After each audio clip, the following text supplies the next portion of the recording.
Hi everyone, this is Lisa Marie from Artistry by Lisa Marie, and I still have my head cold that I had yesterday. Doesn't magically go away overnight apparently, so that's awesome. Okay, so I'm going to continue coloring the coloring page that I drew a couple days ago, and I started coloring it last time.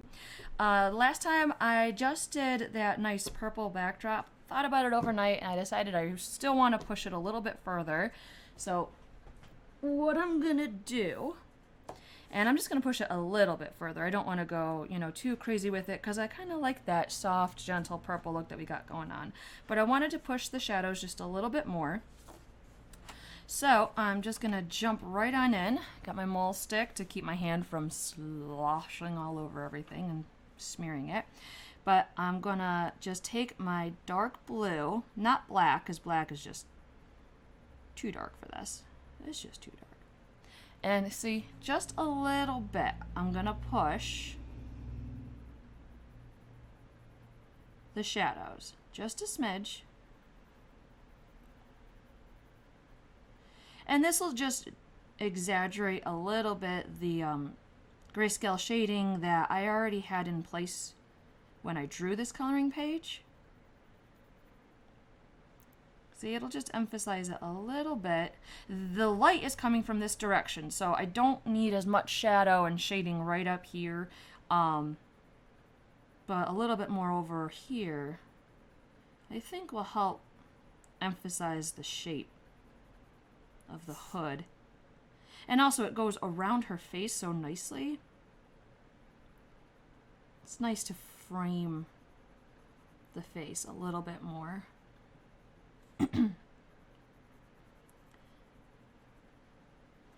Sorry if my voice is a bit raspy today. My throat is a bit dry, so I might have to stop every now and then and get a sip of water. But that's the way head colds go. See, so nothing too extreme. It's just gonna give a little bit of emphasis to the shadows that were in place in the original drawing. Might do a little bit of cast shadow here with this leaf. Looks like it would be a little bit closer to the hood and would cast a shadow. There we go.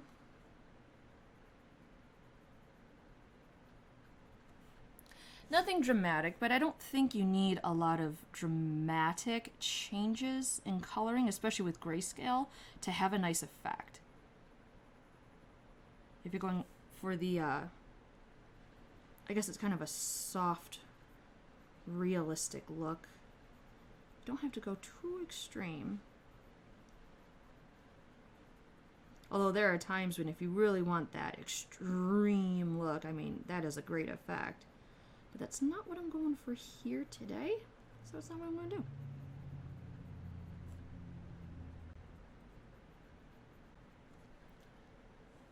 And especially with the curves of this ribbon, really want to accentuate the curves that we got going on here, and a bit of darker shading and shadowing would definitely do that. I don't want it to get lost, this great dynamic line.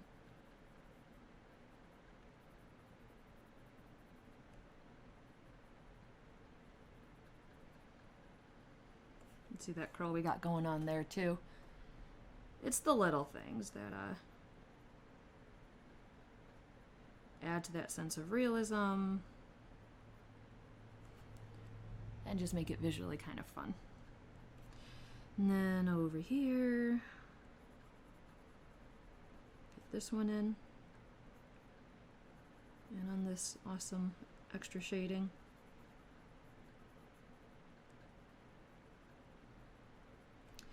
I do that a lot. I'll work on something and then think about it like overnight, or sleep on it, and then the next morning I'll wake up and I go, yeah, I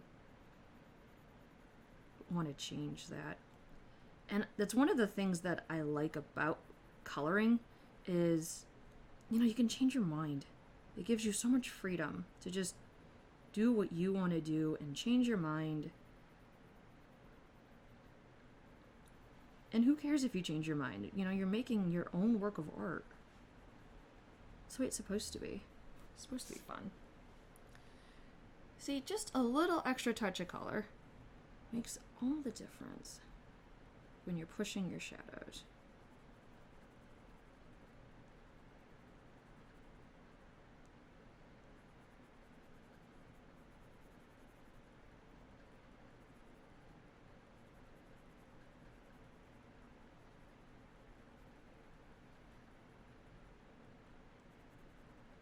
And I'm still moving with the folds of the material. You know, I had those natural curves of the material in the original grayscale drawing.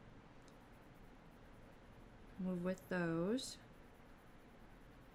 Working around all these leaves. Because I drew a lot of leaves. I must have been in a mood when I drew this. You know, just, I'm gonna draw a leaf mood. Up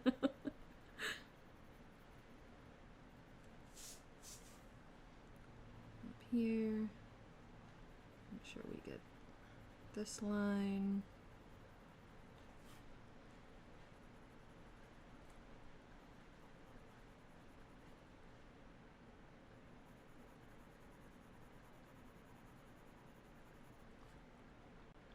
Look at that. Look at that beautiful curve now. So much better. I feel so much better. That was actually starting to bother me last night while I was thinking about it.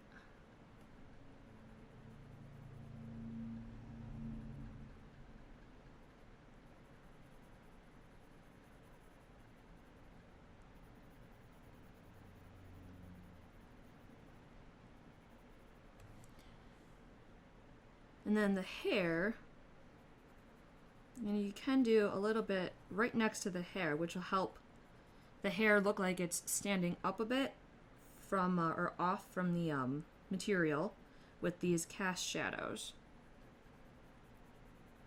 It's casting a shadow, so it's a cast shadow. And cast shadow is great for, you know, reinforcing the direction of the light and emphasizing the shape of an object. It's just super useful when you're going for a bit of a more realistic look, which I am.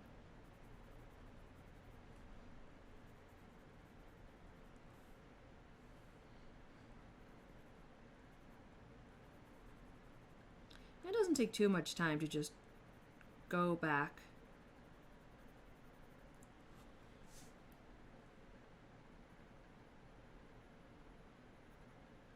and add a touch more shadow.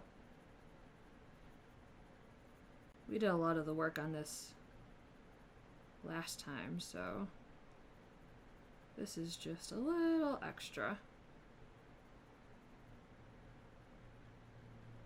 And then we can move on.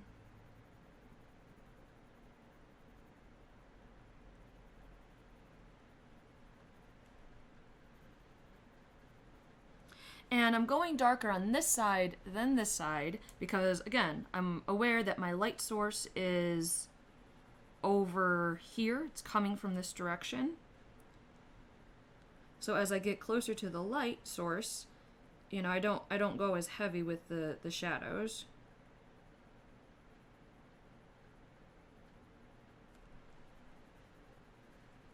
A little bit down there.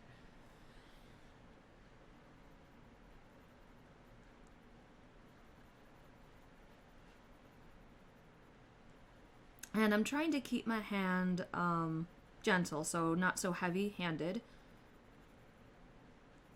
Because, again, I really like the original purple that we had going on. I don't want to mess with it too much.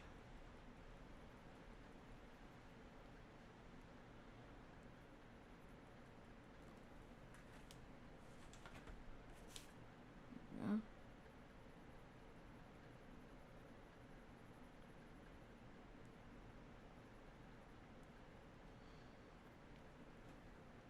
There we go. Much better. I feel better.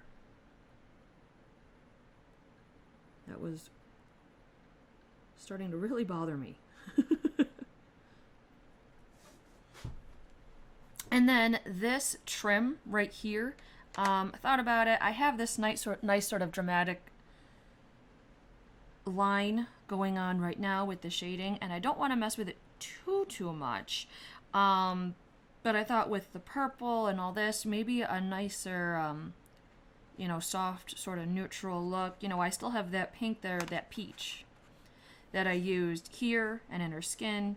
So, you know, if you don't want to go too crazy with a color, like, you know, you want something a little more soft, then take a soft color that you've been using in your color palette and just let that naturally soften an area.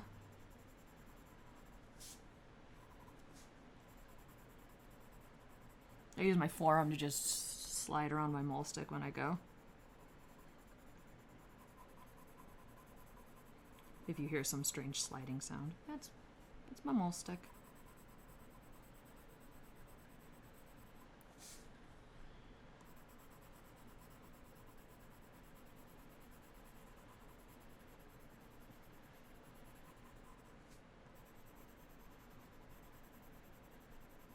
Now the only thing is, when you do this, you know, and you go all over the whole thing with just one nice soft whatever, it also, though, will soften these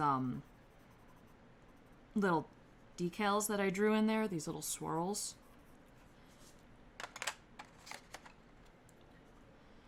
Get a little emphasis on shape. So probably might have to go back over those just a smidge to get those back.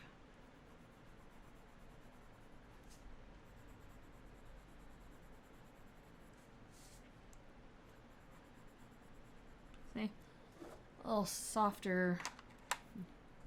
Looks kind of like a white trim, but more of an off-white trim. So for that dark, what I'm thinking is, you know, I used the purple. Maybe I'll just go back and use the purple again. Yeah, we'll do it. So just gonna retrace the lines. I mean, they've already been drawn. It's not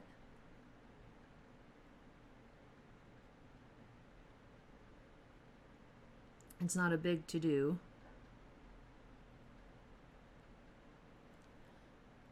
Just helps them stand out again.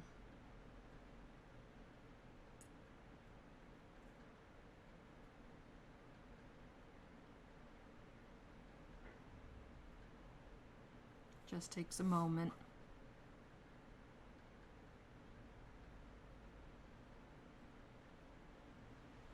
And I didn't want them to be too busy. I mean, there's a lot you can do. You could really go into this and color things in and make it super bright and vibrant and have some great contrast going on. And that would be fun. But for this particular look, you know, I've got a lot of busyness going on with these leaves too.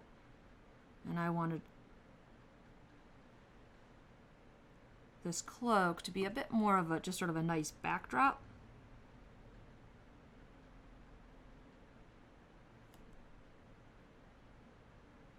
Or just sort of a nice background. There we go. Nothing dramatic, just a nice background to everything we got going on. All right. Next is the, let's just pause and take a look here while I take a sip of water. Did I mention my head cold?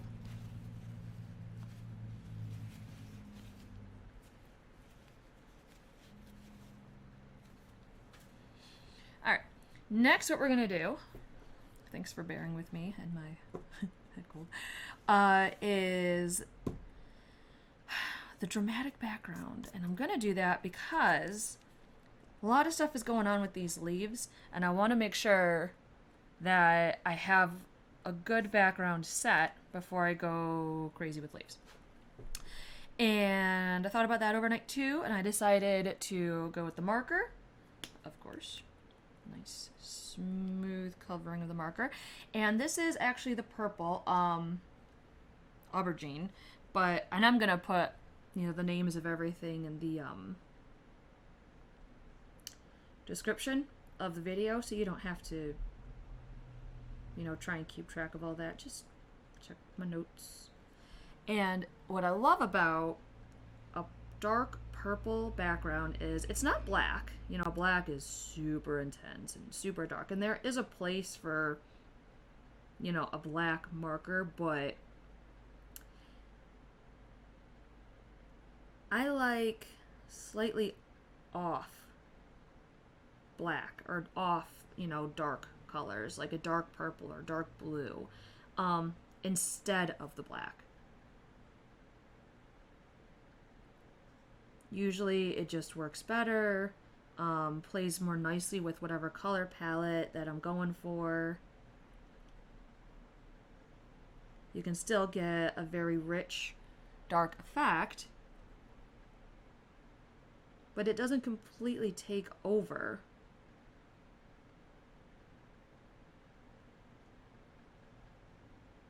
And a solid dark black often will just take over. Okay, so if you notice, some of these stems are just lines. I made them very, very fine. So what I like to do is give them a little bit of space. So if you'll notice, when I put down my marker, I don't completely go over the stem area. I let some of the white of the paper show.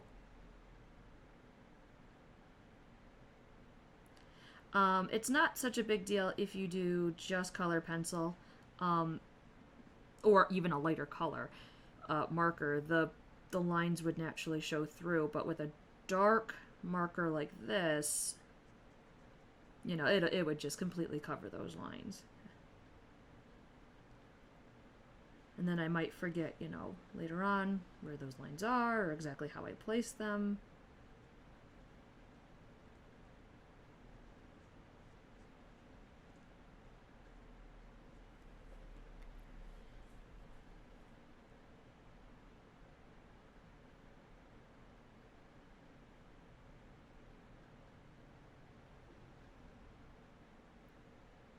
And I do enjoy the fine tip markers, because a busy background like this, you know, you have nice big open areas like this, but then there's a lot of intricate spaces, and a fine tip can just really help get into those smaller spaces and keep all the detail work.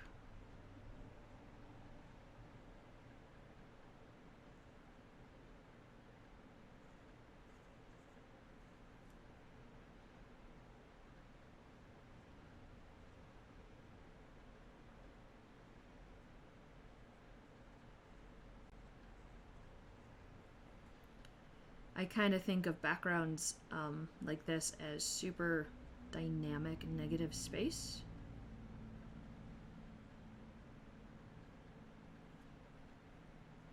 So there's nothing, you know, there, it's just blank white, but I mean, it makes such fantastic shapes of its own. It's a nice dynamic negative space.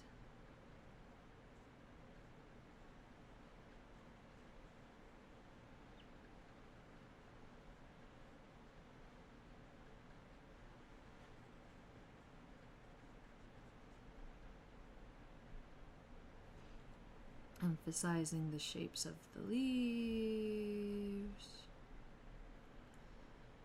There's a tight fit. We got it. And today I did close the door to my studio, so hopefully this time my husband won't just walk in like he did last time. But you never know. I live with 3 boys, including my husband, so they tend to be a bit loud. There are very loud days in this house. Well, actually 4 boys if you count the cat. Our cat's a boy too.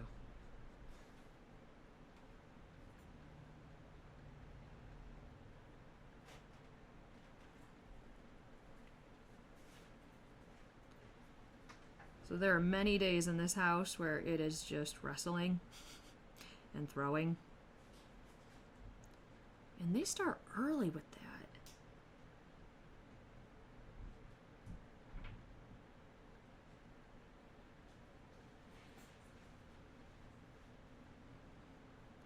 I grew up with a sister. And you know, we fought. All siblings fight, but boys really wrestle.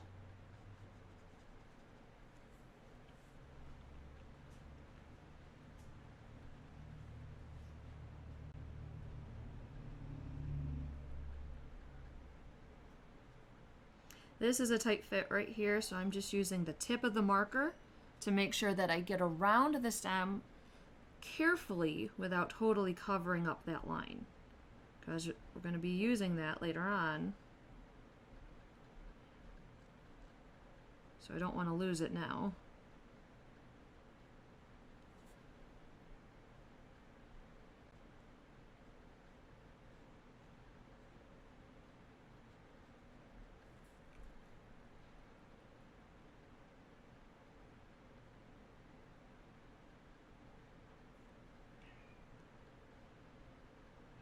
Oh, and there's the cat meowing, of course. He has food, he has water, he has toys, he has a bed. And he can still find something to complain about. He's even getting a moment of peace and quiet right now, because my kids are at playgroup.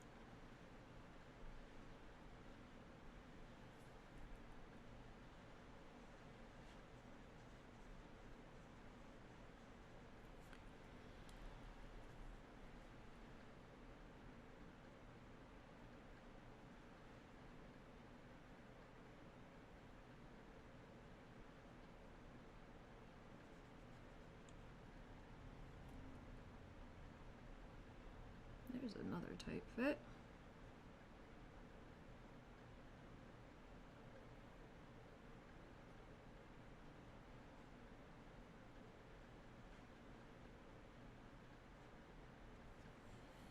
And you can really see how, you know, just something as simple as not completely covering, you know, this one line really makes all the difference in creating the negative space and just making the whole drawing a lot more dynamic.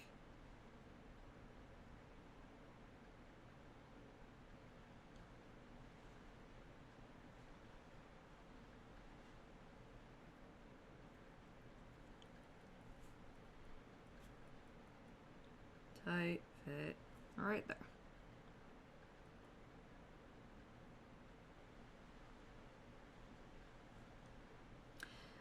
I do draw my coloring pages, you know, the grayscale original stuff, actually with pencil, just graphite pencil on paper. I know a lot of people like to use computers now and all that stuff, but I really like, I don't know, that traditional feel, you know, that old school hands-on feel when I create my art. I like the feel with the pencil, even when I, you know, erase and I can just, it's very satisfying actually when I can just take a big eraser and erase something, redo something that way. I'm a bit of a traditionalist, I guess.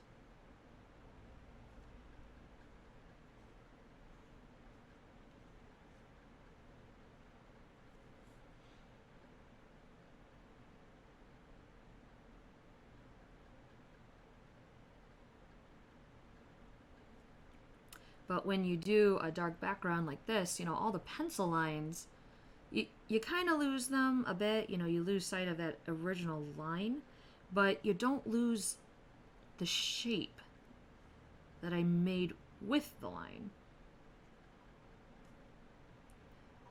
So there's a bit of give and take. Nice big sweeping motions here with this big open area.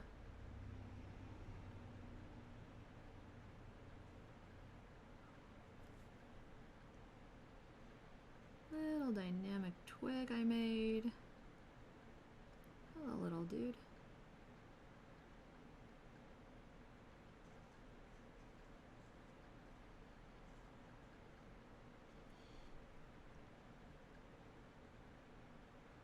Something else I do with my videos is I turn them into the, you know, those time-lapse videos. So, you know, you have the long video like this, but there's also, you know, the option to watch it, you know, super fast as a time-lapse video.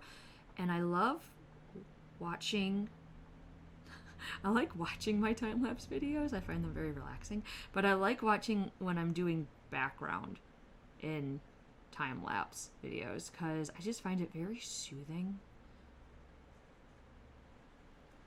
to watch the space get filled in. It's how I relax.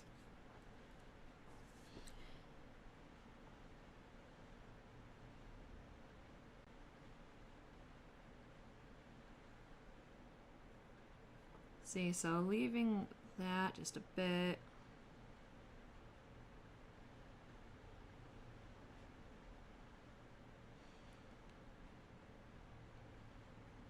And it does take a bit of time, if you do it right, to get,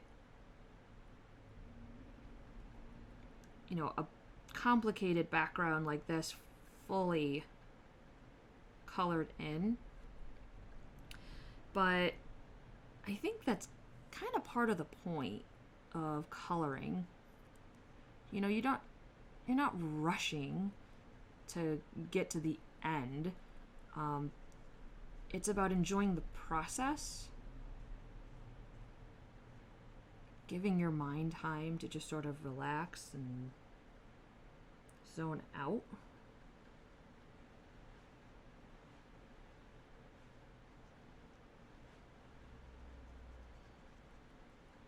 And that's been actually proven with coloring and actually doing anything creative like dancing or singing, which I can't sing to save my life, so that's not an option. But if you do anything creative, you know, like coloring, it's good for your mind. It's good for your mental health. Your brain naturally focuses in on whatever creative thing you're doing.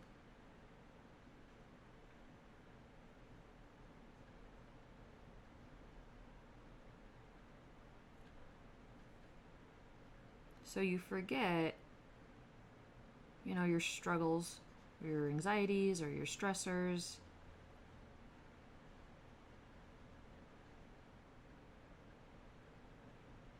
And it just gives your mind a moment to relax in the process of creating. So the end result, I mean, it's nice, you know, it's always satisfying to see a finished, completed coloring page, but the end result isn't always the point. The process, the motion of moving the marker back and forth and just the soothing effect of it, that's the real win, I think, anyway.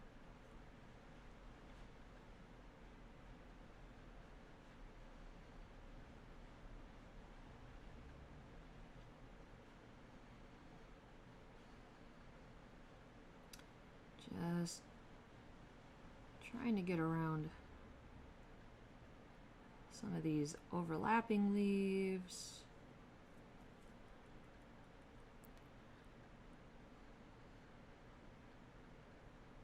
There is something rattling on my desk, and that's starting to annoy me a bit. I don't know if you can hear it, but every now and then, if I move my desk just a smidge too much, something is rattling. And I will find it. As soon as I figure out what's rattling, I'm going to stop it. But, I don't know if you guys follow me on Facebook or Instagram or anything like that, but sometimes I, you know, share pictures of my workspace. My studio desk is always covered in art supplies. I always have supplies out for, like, you know, whatever current project I'm working on. So my desk is always changing depending on what I'm working on at the moment. And apparently the way I have changed my desk recently has created a rattle.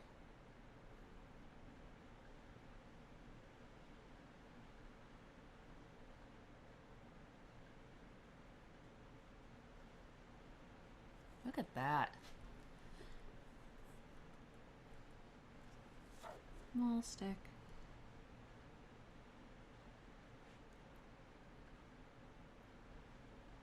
And this nice dark background, I mean, it emphasizes the these leaves very nicely, but also, again, it's really helping frame the woman. You know, she's lighter, she's got a lot of active colors going on. You know, a lot of colors in the skin tone and the hair. A solid dark background offers a nice contrast to that.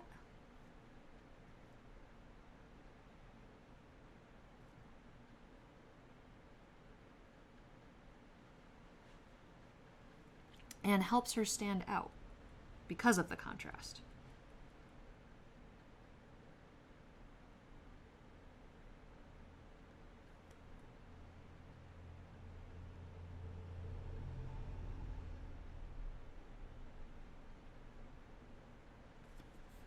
Another option would have been to just leave the background, I mean, totally white. That's something else you can do, or just lightly go over it with a light color.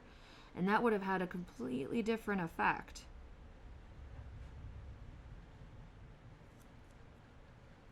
But I chose dark. I chose to go dark.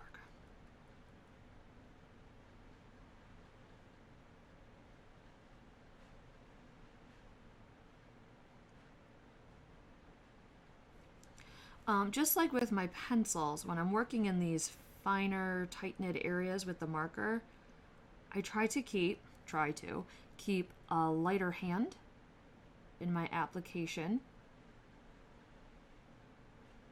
of color, especially because markers, I mean, just, you know, by nature, they're an ink or a form of paint, if you think about it that way, you know. And, you know, with the paper and everything, you know, if you just press and hold it down, you know, it's going to bleed. It just is. So by using lighter, quick, sweeping motions, you know, in a delicate hand,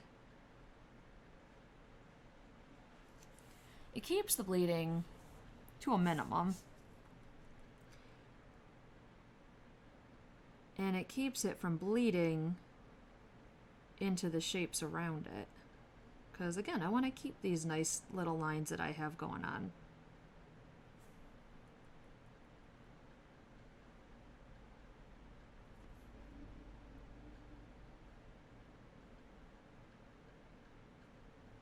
I don't want to lose them. I worked hard to draw these little lines.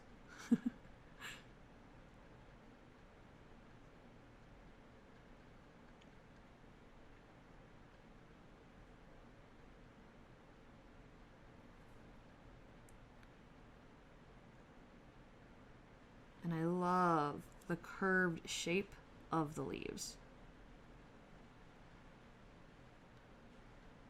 Very organic. Flowy, almost like water in a way, if you think about the way they just sort of like flow.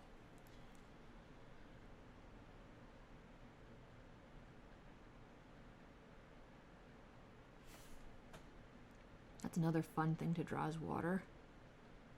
Just the nature of it. Super fun to draw.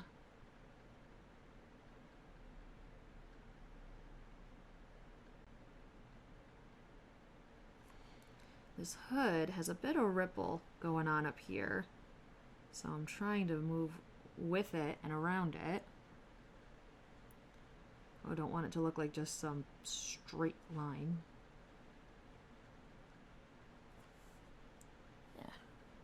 kept it, kind of.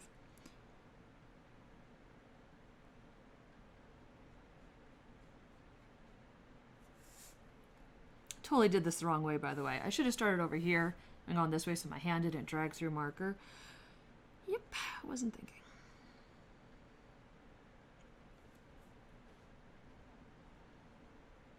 That's what the mole stick is for, though. It saves me from myself.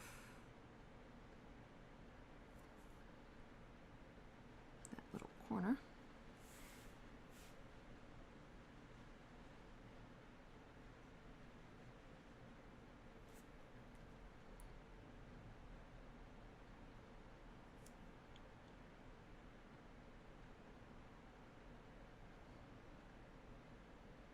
Keeping that line.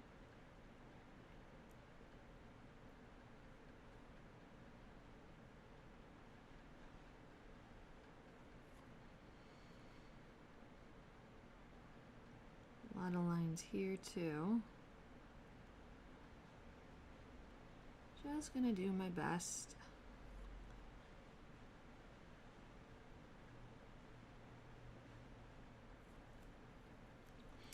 And mistakes happen, and really, who cares? It's coloring, it's fun.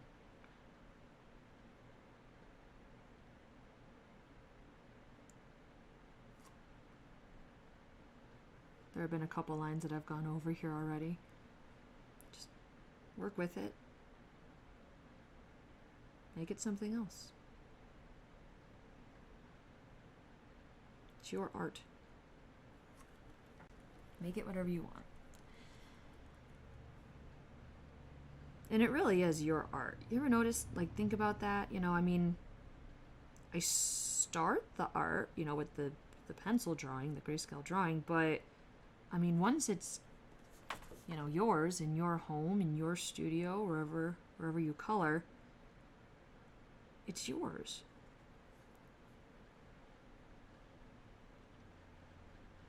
I often say, you know, when I create a coloring page, I'm just sort of starting a conversation, you know, an artistic conversation, and it's up to colorists to continue. Or another way to say it is, you know, I'm starting a story, and it's up to colorists to finish the story. You know, you tell me how it ends, how it turns out, what happens next. And that makes it kind of exciting for me.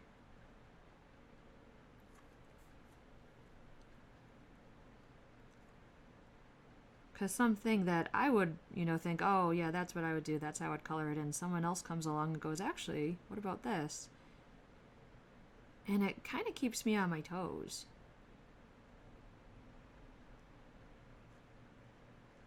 Seeing all the different artistic interpretations.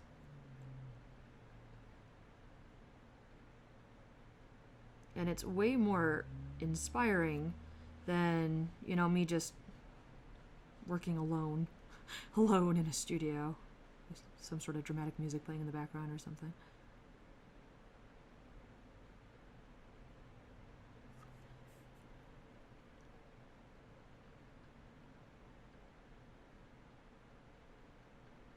Let's see if I can get this.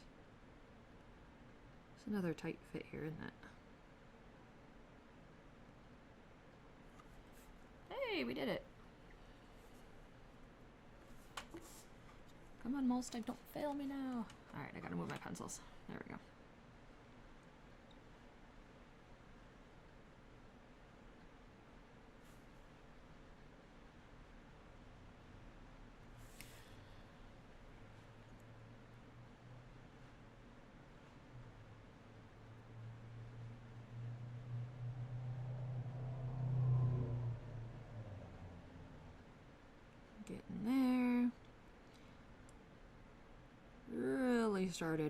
Should have started from the other direction, so I didn't drag my hand through ink. I'm gonna have a purple hand probably tomorrow, or by the end of today.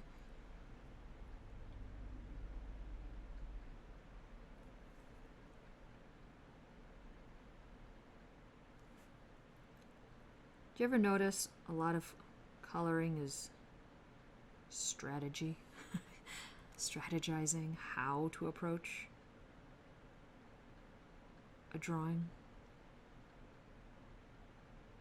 Probably goes back to, you know, why your brain hones in on what you're doing, you know, the process of creating, because you have to plan out how you're going to create something, how you're going to color in something.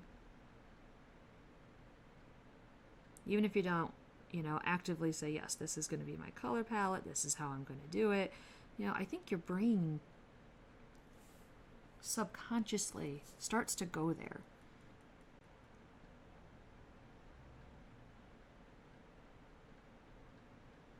It goes into strategy mode. Or at least mine does. Sometimes it totally fails me, like it did with this background.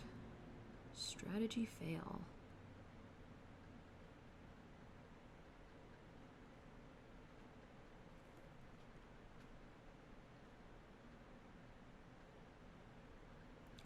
But that's alright. We'll get through it.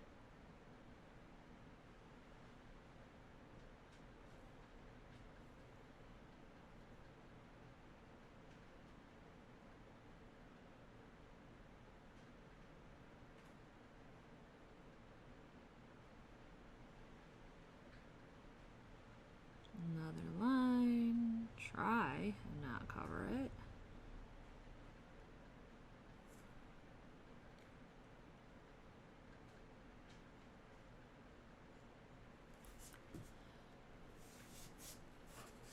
Get over with here, get this done.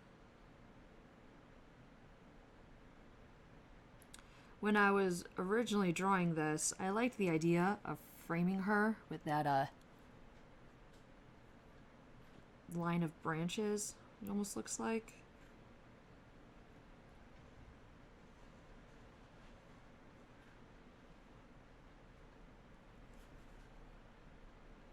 And I was curious to see how it would look, you know, once fully colored.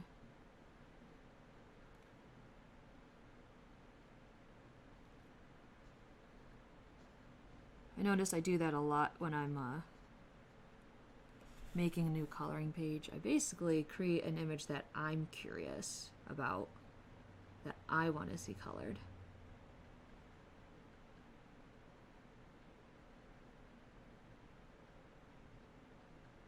Or that I think would be fun to color.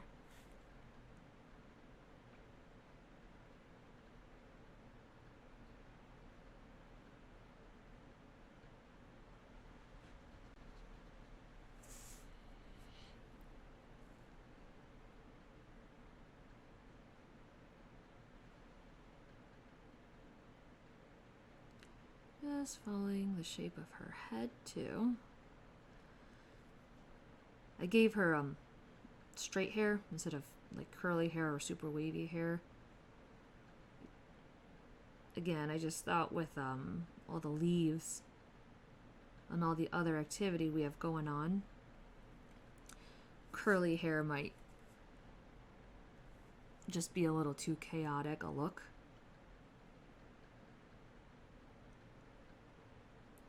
It's kind of a balancing act, figuring out how much you can put in a drawing like this before it's just too busy.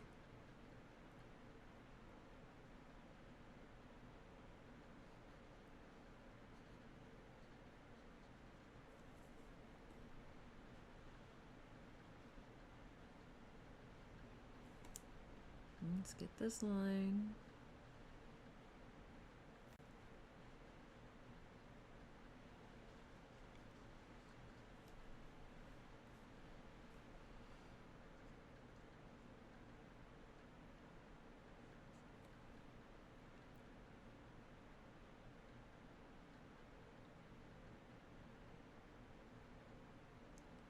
Have some tight-knit areas here.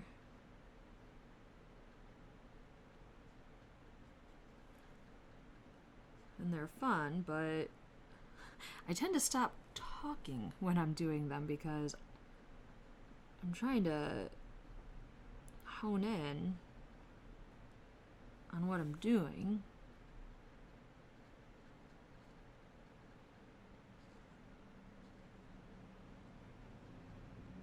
And make sure that I keep the look I'm going for.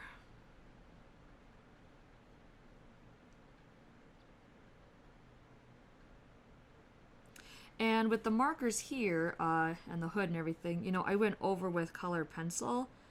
Not gonna do that with the background. Just gonna keep that dark, rich purple background that we have going on.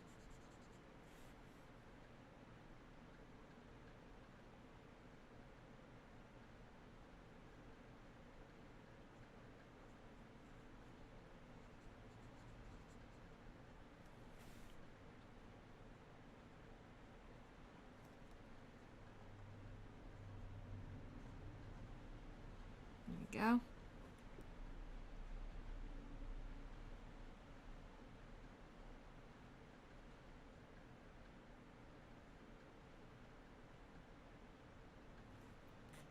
This is a nice open space too. So this will be fun. Whee!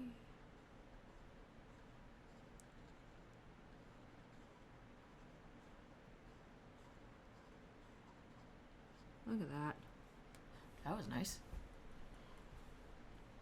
Every now and then it's nice to get a little break from the intricacies.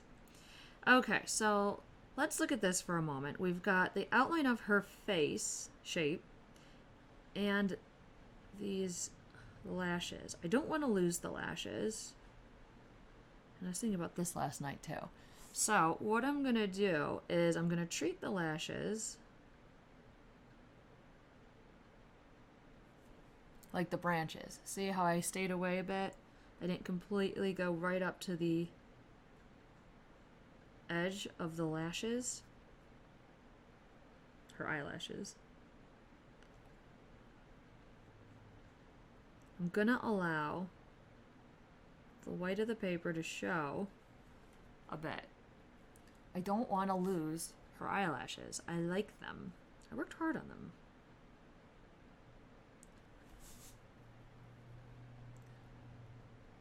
So I'm going to give them a little bit of space.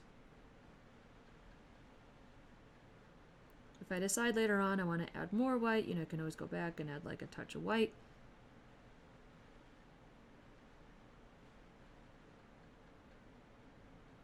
Or a touch of color, I mean.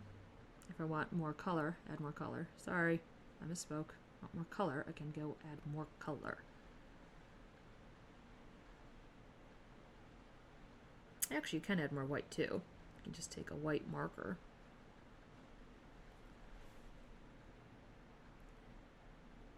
And go over it with white marker.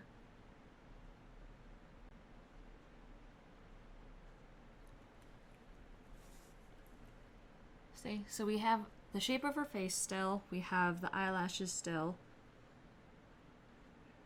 showing.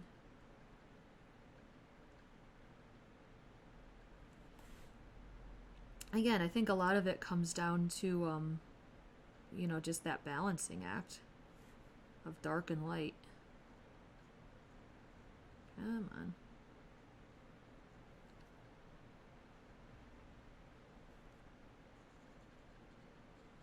Fill it in. Ooh, see, I went over there. That's okay.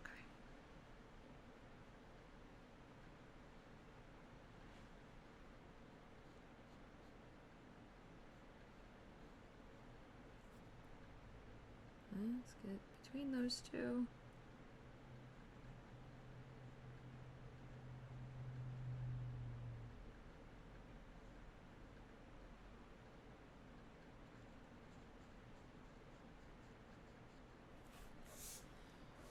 Almost there.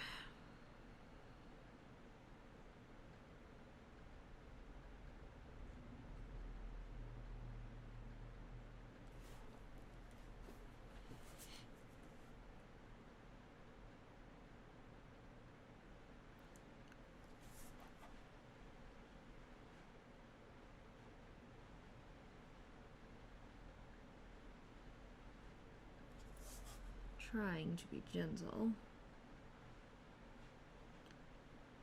around the curve of her face.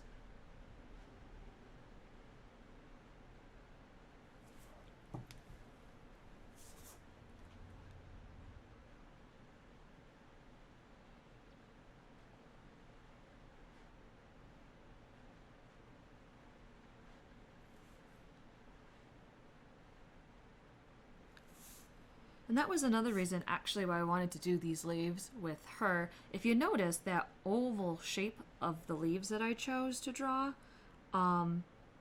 is kind of a reflection of the oval shape of her face. I kind of liked that subtle repetition of the shape.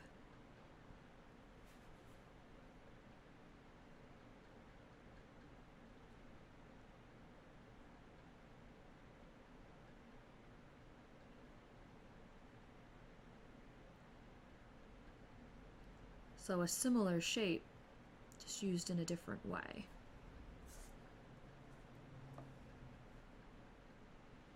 I know, I overthink stuff way too much when I draw, huh?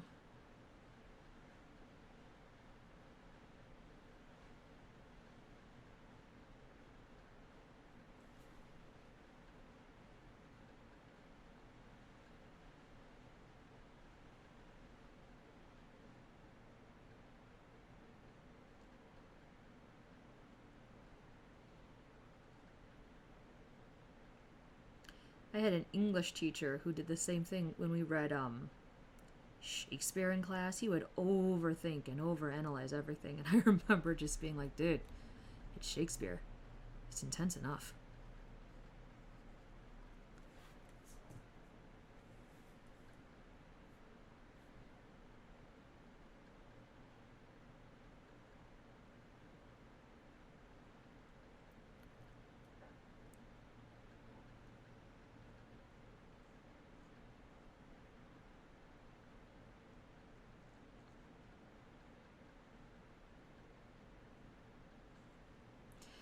I like this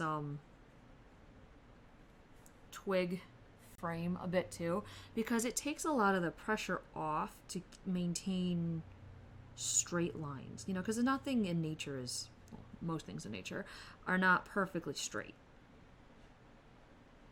So you don't have to maintain some rigid straight lined frame.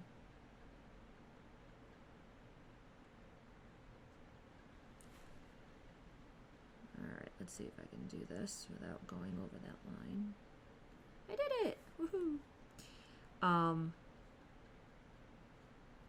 And it gives you more room to play without, you know, thinking, oh, should I get a ruler out right now and draw a straight line?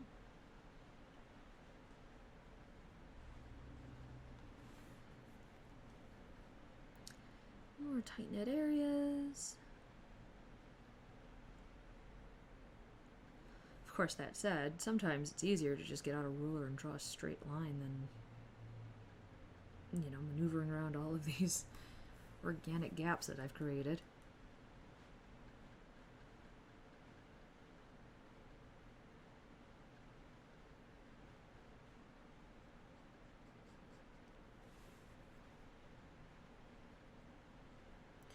Totally just went into that leaf. That's okay. We're going to pretend that I meant to do that.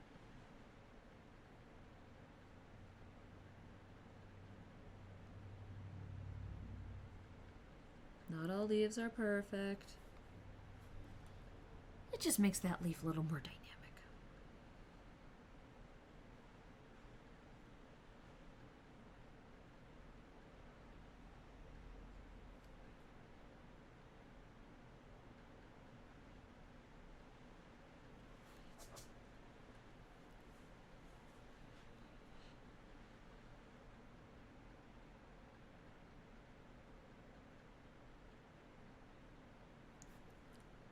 Oh yeah, that was cool. I like that.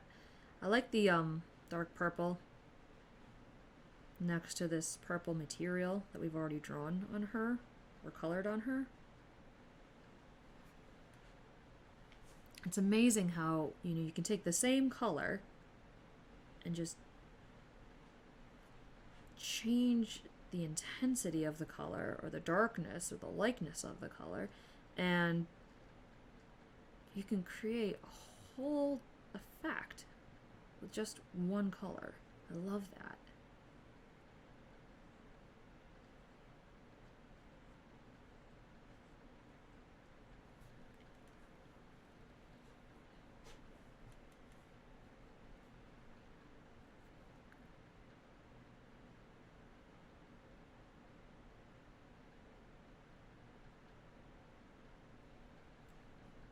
There's a little spot. Can I get it? Sort of. Okay.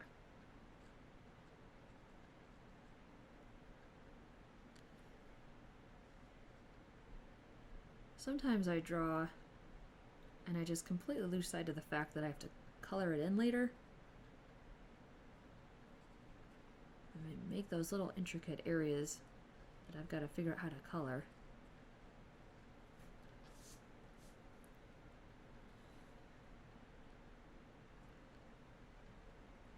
Let's see. Let me get that in there. Yes. Sweeping line. Yeah.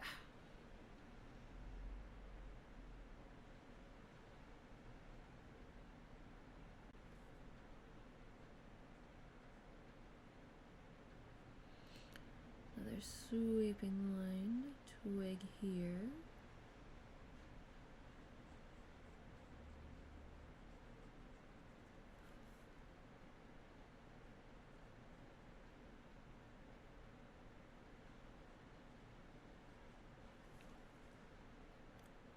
Ooh, look at this little area. Again, I did it to myself. I drew this.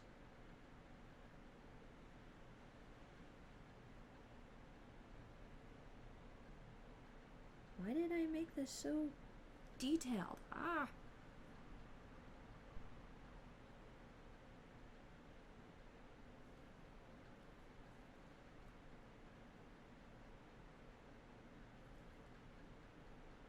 Hang on. I know. I went nuts with twigs and leaves.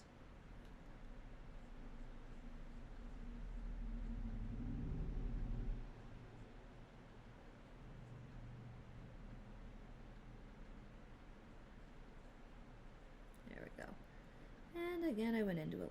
Alright, we'll just make that a more dynamic shape.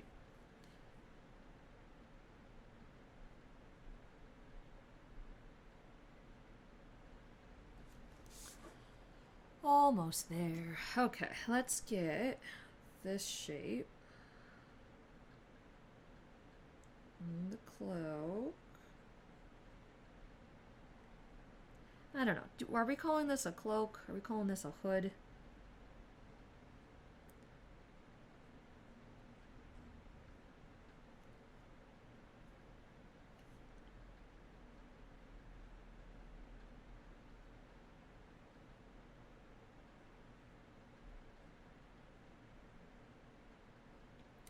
I know a lot of people would look at it and go, ooh, Little Red Riding Hood. But, I wanted to do something a little different with the coloring.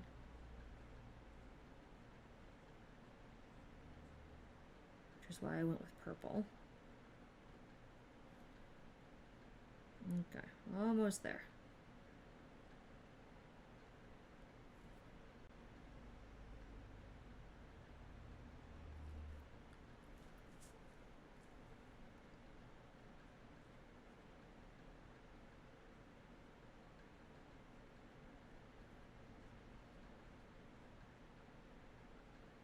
And I can stop for a sip of water, too.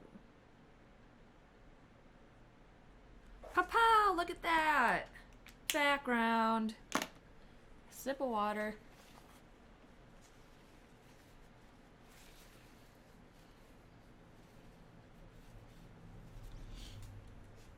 All right.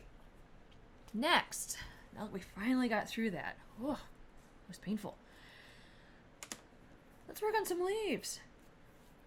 So, Let's see, I want this one and I want this one, yeah. I have asked people how to pronounce these markers. I've actually done like online polls. Some people call them Ohuhu, some call them Ohahahu or Ahaho, Ahaha. Like they're all over the board. So the most common though seems to be Ohuhu. So that's what we're going with right now. We're going with Ohuhu markers. I actually did. I actually like asked a bunch of colorists online how they pronounced these markers, the names of these markers. Entire conversations have been had about this.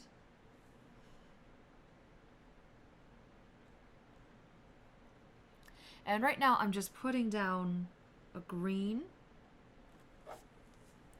to work on the outline of this shape. Just a moment.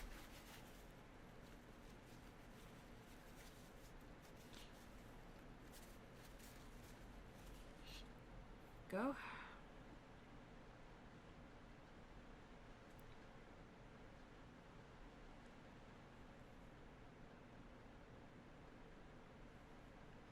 So nothing too dramatic.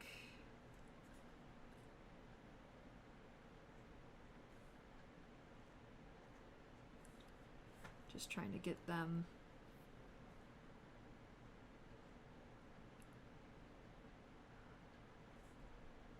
started here.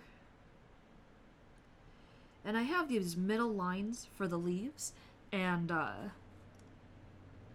want to do those. Yeah, I wanted to do this one. I'm using them as a guide.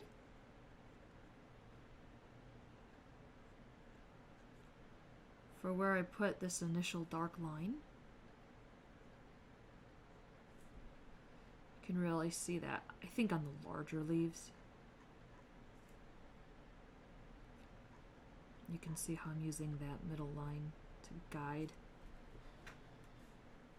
the darker green marker.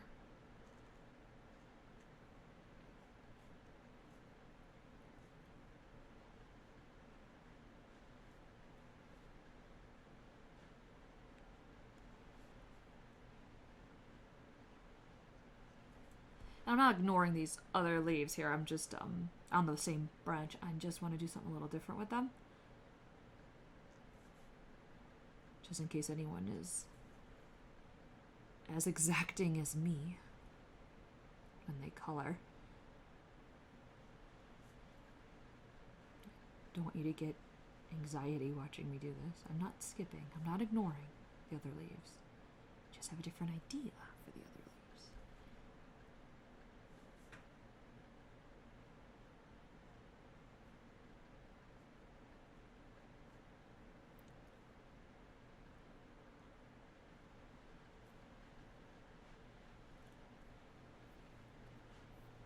This one too, yeah, go over a little bit more. Okay, so there's that one. Then take my lighter green and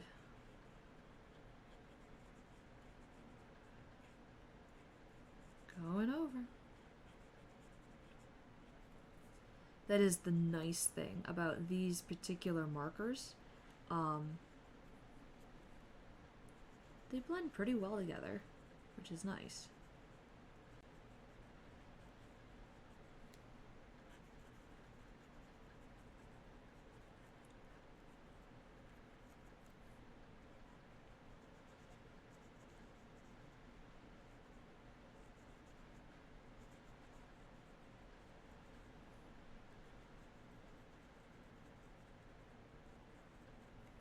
And with that purple background, you know, in the darker purple, and then also here, I chose the purple as well because I thought these leaf colors would work well with that.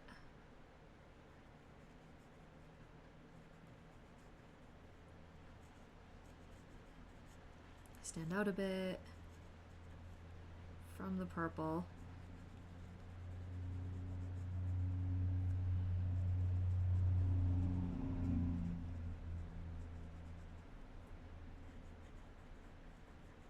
I like purple and green as a color palette, color combination. I think they look great.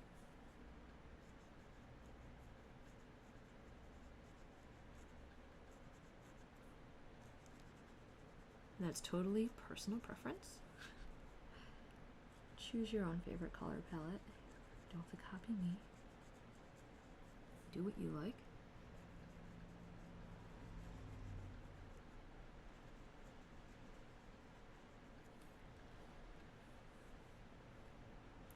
And it's just really blending well. Good job, markers. Thank you.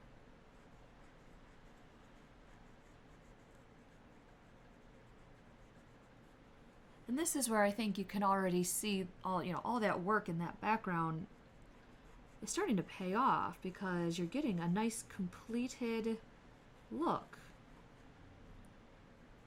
just by having that dark filling in the background area. And yeah, it took a little bit of time and a little bit of, focus, but the end result is pretty nice already. We're not even done.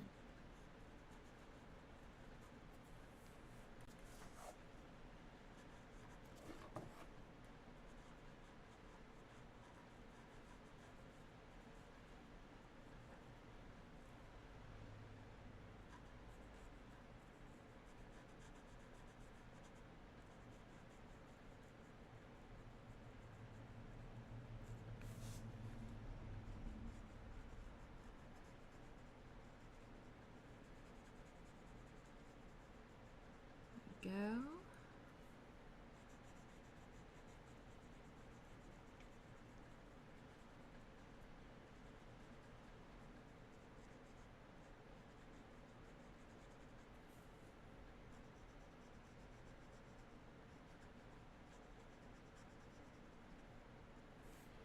These markers are pretty easy to blend too.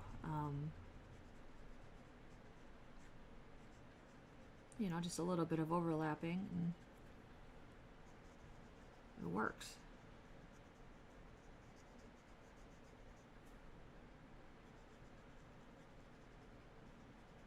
There are so many different art supplies out there, so many different mediums to choose from.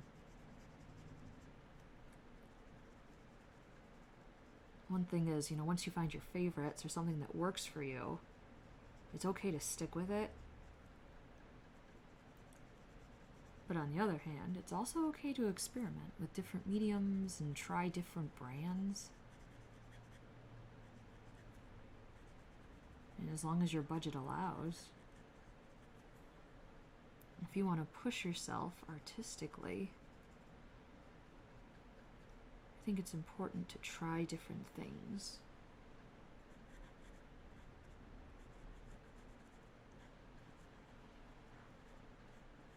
My personal favorites, of course, are colored pencils, but nothing wrong with getting some marker in there. Okay, so there's this one, and then for this I wanted to do this color. I wanted to do this one. I'm thinking as I go here. This is how I cook too, in case anyone was wondering. So I wanted to do, so the same light color that I had there, now I'm going to make that the darker one with these guys. Again, I think about color combinations like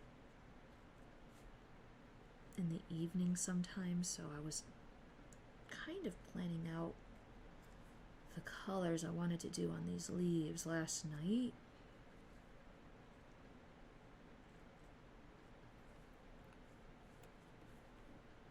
And I think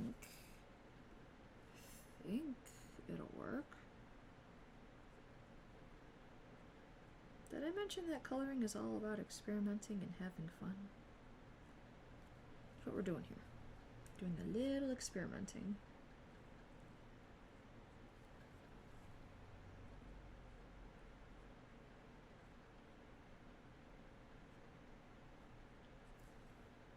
And I'm really just following, remember that center line that I already have in the leaf, or leaves, plural.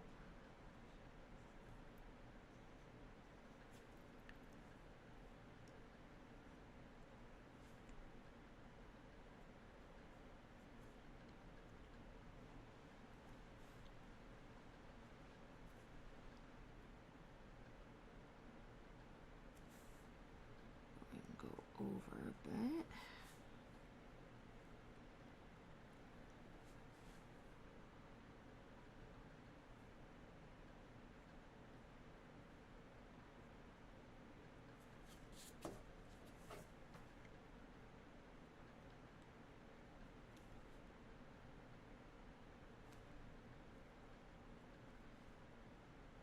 A lot going on. Whenever there's a portrait, a person, there's a lot going on. Just not always just in the sense of what, you know, is drawn, but because you have a face,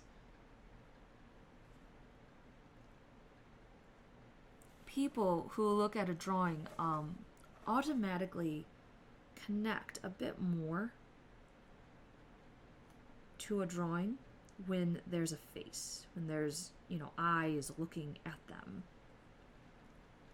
We instinctively look back, which is kind of cool. But it's something to be aware of when you're, you know, drawing or coloring, is that, you know, this is pulling people into the drawing. It's almost a human connection. Alright, so I think I wanted to do this, guys. We'll see. Yeah, I think I wanted to do this. A little bit lighter.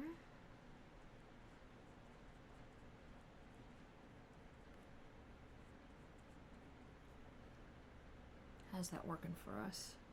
Is that working for us? Let's see. I think it's doing what I wanted it to do.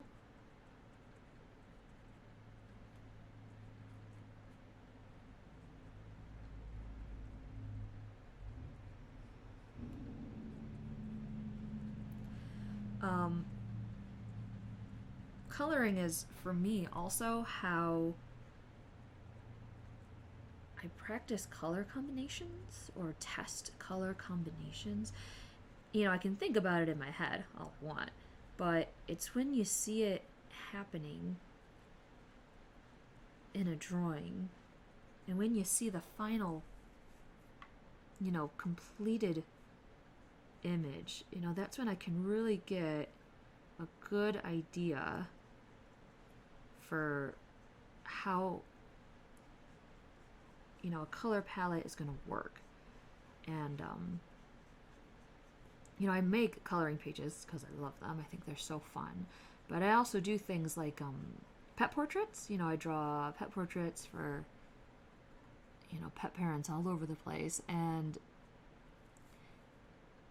those take a lot of time and a lot of thought, and I love to do them, but if I'm trying to figure out, you know, say a color palette or work out a texture, it's a lot easier if I've already practiced a bit, you know, by doing it on a coloring page. So for me, this is, you know, the reward is almost twofold. I get to color, which I love to do, but I also get to, you know, practice my craft. You know, art is my craft. To get better.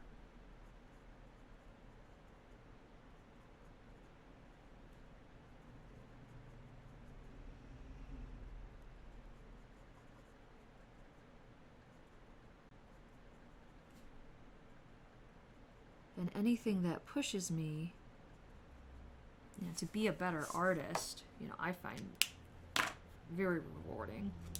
Then I'm gonna take this, yes. Yeah, look at that. Look at that.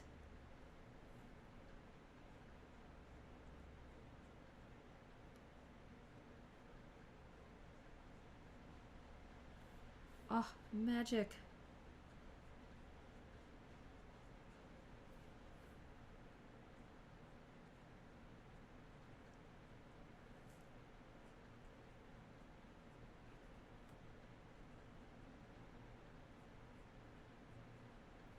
And, you know, before with the leaves, you know, I was doing the dark and the light and a natural, you know, blending.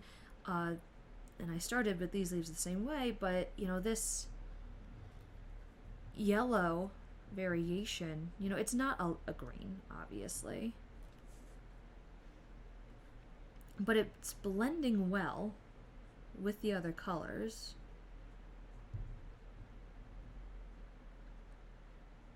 And it's giving a great effect. So that is awesome. I am super excited that that worked. If it didn't work, that would have been a super bummer. And I would have had to figure out something else.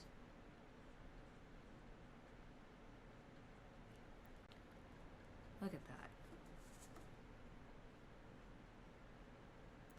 Have you ever looked at leaves in the fall when they start to change and you still have those touches of green, you know, throughout? I like when there's still a bit of green on the tree, because then it kind of shows you how the leaves are changing. It gives you that comparison.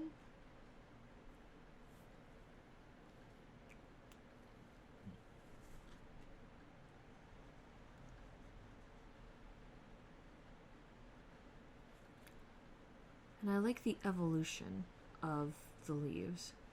I like seeing the evolution, how the transition is happening in the fall. That was totally what I was thinking about last night when I was planning this. I think the evolution of leaves in the fall. And it's not just color, you know, their texture of the leaves can change too.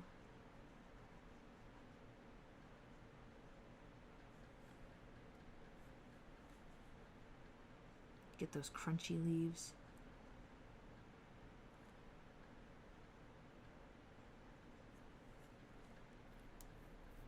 And again, the purple still works. It's a very nice backdrop to the leaf colors.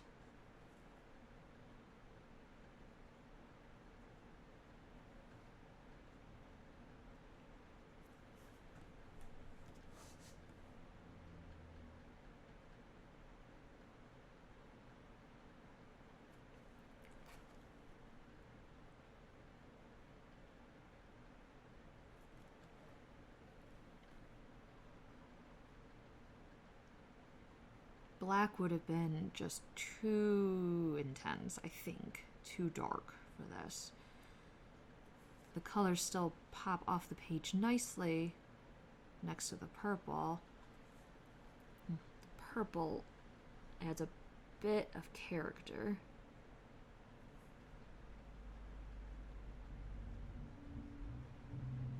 And complements what's going on here.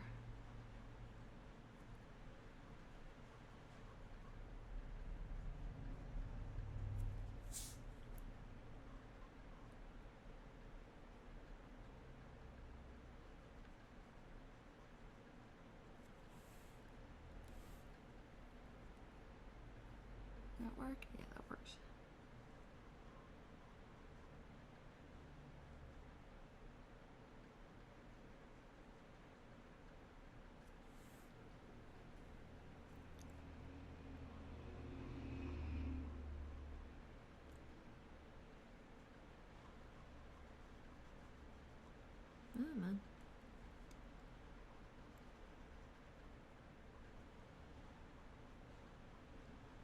hair has its own sort of texture and feel.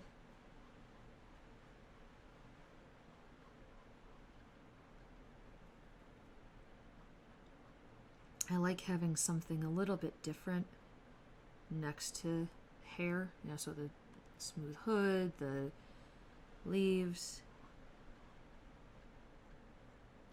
I like having different textures next to each other. I think it's fun. Doesn't always work, doesn't always look good or whatever, but you know, if you don't try, then you don't know.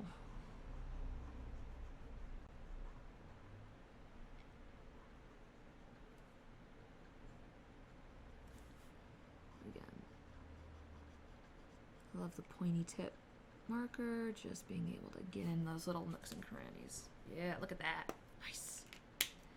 Alright, then we need, I think, this, and I'm gonna put you guys back. Again, I was thinking about this last night while I was staring at these leaves. So we're gonna see how this goes. I'm gonna keep this color that I used in these leaves, and I'm gonna incorporate it now into these along with these colors. So I'll do this first, put those down so I don't make a mess. And again, I write down in the video description all the colors I use, so you don't have to try and memorize them or anything. This is literally just called orange. I know, it's very creative, but this is orange.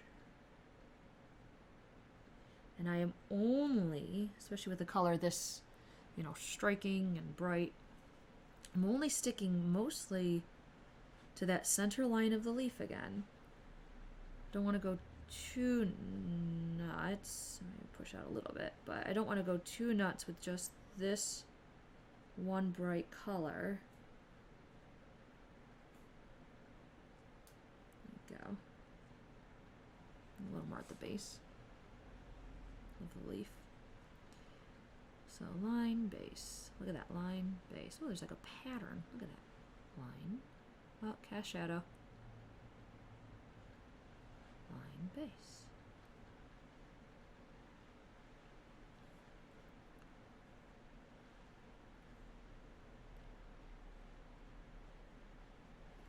Yep.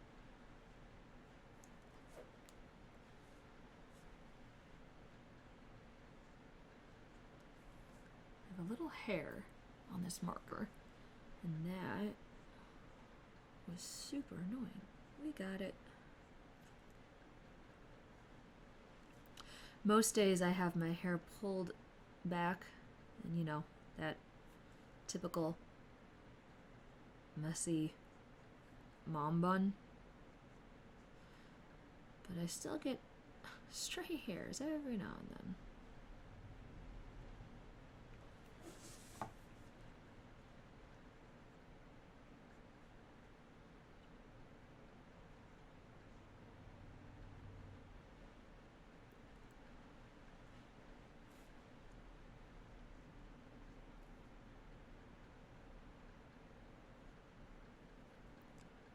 Almost there. This is kind of calming too, just doing this. Very meditative. Who knew? Leaves. Okay. That.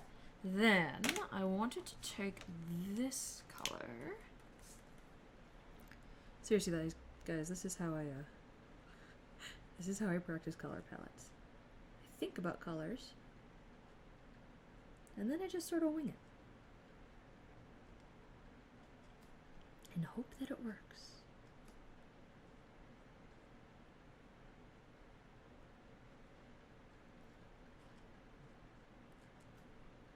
I mean, I've used the colors before. I think that's why I can do that. I used the colors before. You know, I know how they look. So in my mind, I kind of pre-color, you know, with my memory and my recollection of how colors look.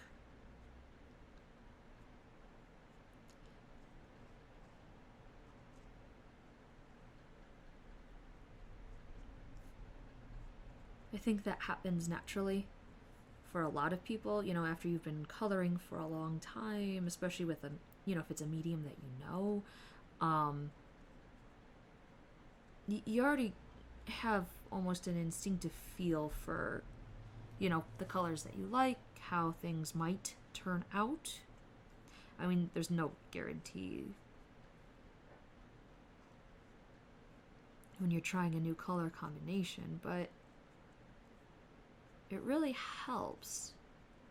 I think that's another reason why if you get a new medium, you know, something you don't know or you've never really used before, it's nice to draw, you know, swatches of color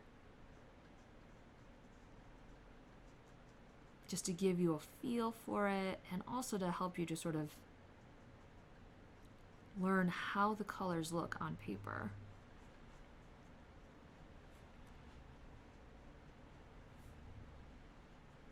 I don't know if any of you do that too.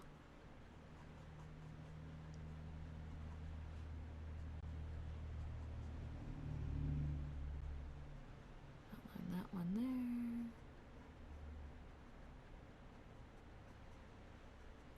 there. Almost there.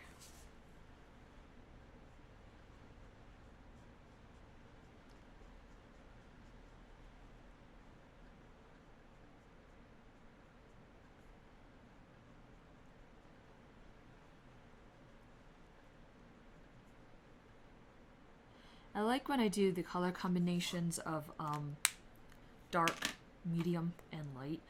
It just fits well with the whole grayscale, you know, theme. And grayscale is dark, medium, and light.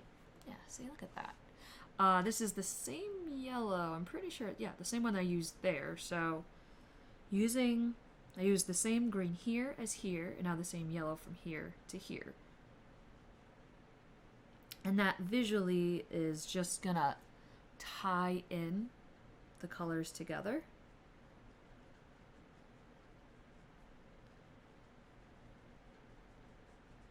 So it's not a big leap.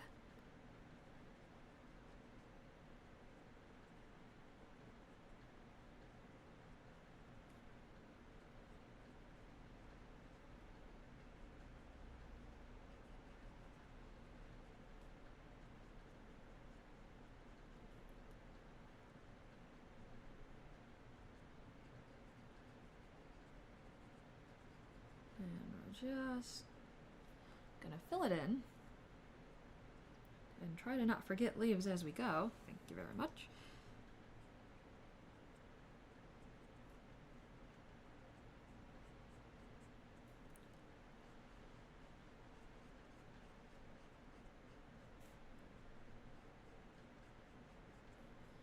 And get our dark, medium, light combo.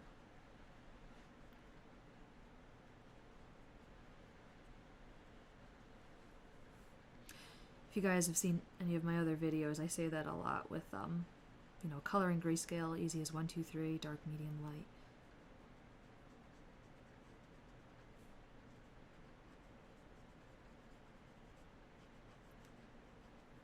It's just a really great sort of rule of thumb. You know, pick a dark, medium, light of a color, and that's your starting point for coloring grayscale. Dark over the dark gray, medium over the medium gray, and light over the light gray. And there you go.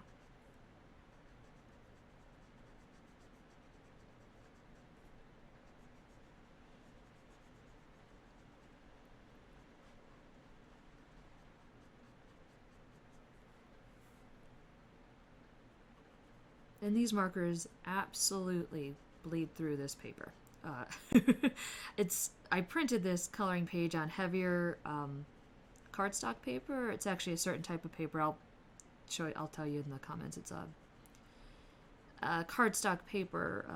It's a bit heavier, but it also has a little bit of texture to it, a little bit of tooth, so it can hold the pigments. But still, I mean, I'm using marker on paper, so there's just naturally going to be a bit of bleeding. So what I do is I actually have another piece of paper underneath this one to try and catch some of the bleed.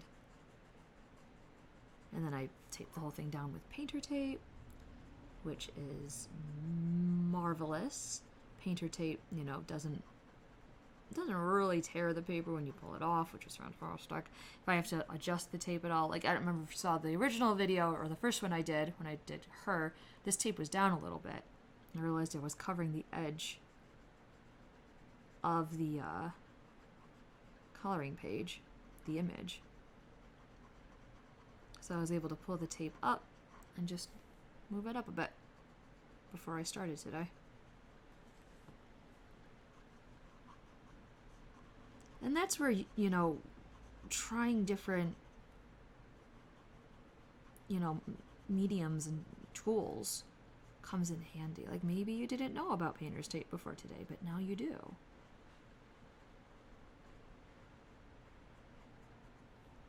So now you can try it out if you want to tape your coloring page down.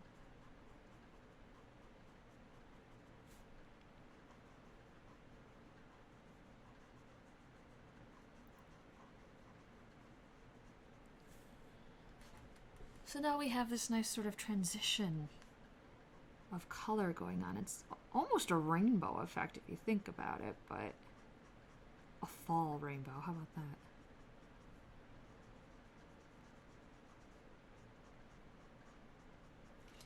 There we go. Okay, so something I noticed with the twigs, these lines here, is some of them still get lost. I mean, right here you have one, but I mean, it's kind of getting lost. It's kind of difficult to color. So I take a white marker, and this one, see my purple just went over the whole thing.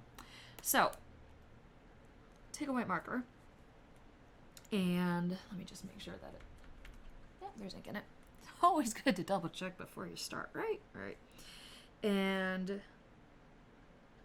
can just trace over the line with the white marker.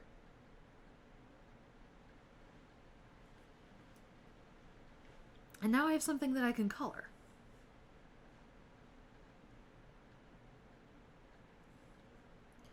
And there we go.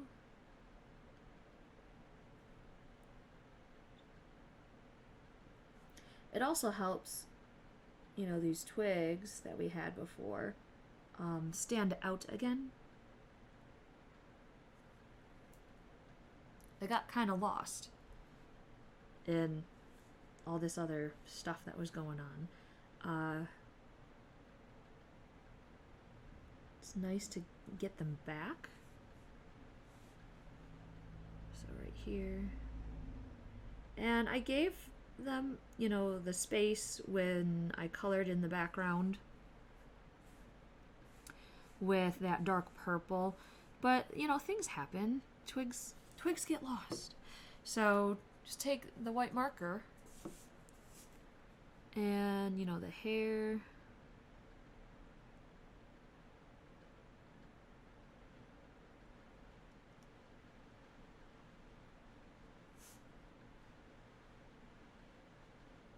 just go right on over it.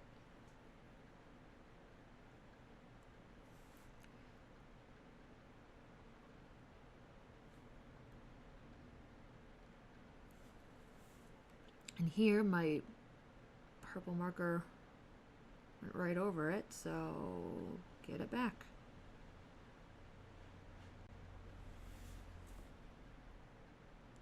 This twig I completely lost. Get it back. It's an easy fix once you know about it. You know, once you know that you can take a white pen or marker, you know, it's just another tool in your toolbox.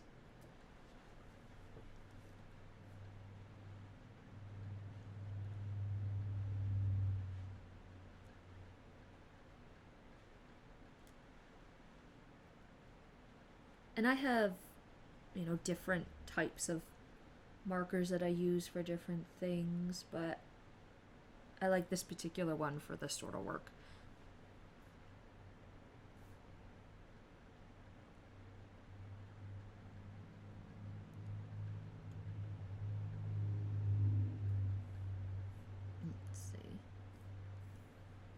forget anyone? I do that too. I forget, and then I have to go back, get my marker, pick it back up.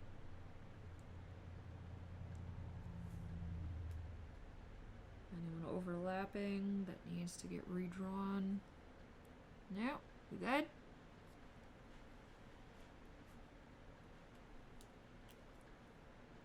Look at that. Quick and easy. Okay. Had to do that before I forgot. Totally would have forgotten otherwise. The leaves, I think, look great. I do want to emphasize their shapes a little bit more. So to do that, I take white pencil. Use Prismacolor for this one a bit. And I don't know if you can see. Sometimes it's hard to see, I know, details and just when you're in a video or watching a video, but I'm just emphasizing the shape of the leaves a little bit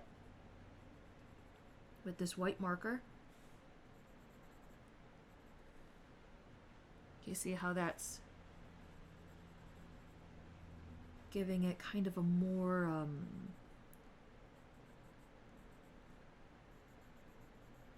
three-dimensional sort of look?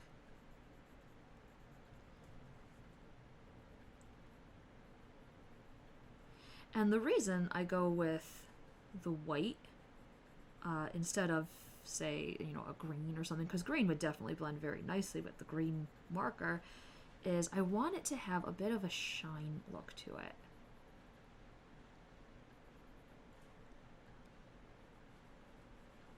And you definitely get that touch of a shine look with white pencil. Again, it's nothing too, you know, crazy dramatic, but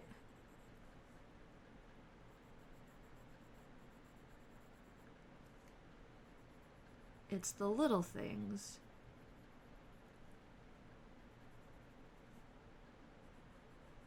that can have just a really great effect when you're trying to get a touch of realism in a coloring page.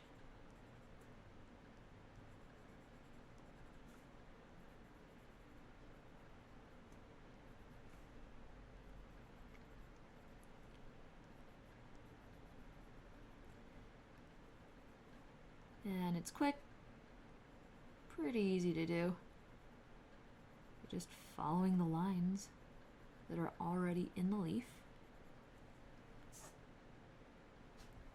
And now you got a nice shape. And you know, you can do it, and it's white, so again, you don't have to worry about really matching colors. You can do it on all the different colored leaves. There's a line right there, see? I always miss one. I always miss one. It goes right in front of that leaf. There's always something. All right. So you can jump around with it if you want. This white. Sharpen it. That is one thing though, when I do this particular effect on leaves, I like a slightly sharper pencil tip. So as I go, I have to keep resharpening. Otherwise, I lose the effect that I'm going for.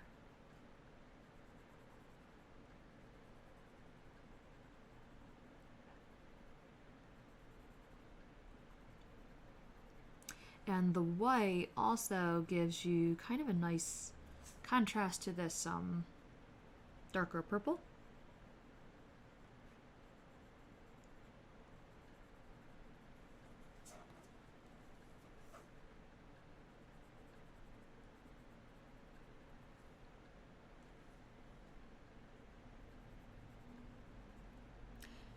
You can go back if you'd like. You know, if this white look is just a little too striking for you, you know, it's not smooth enough, go back and go over it with, you know, a color that's more similar to the color of the marker. An orange or yellow, cream would work nicely, and we use the cream a lot here, so that would actually play in pretty well.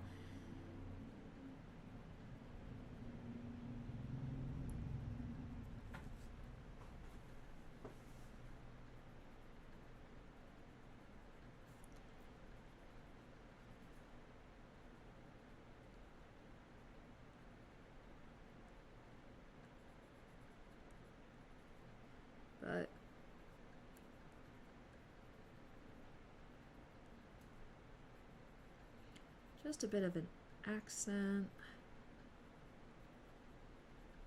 It really gets the shape of the leaf.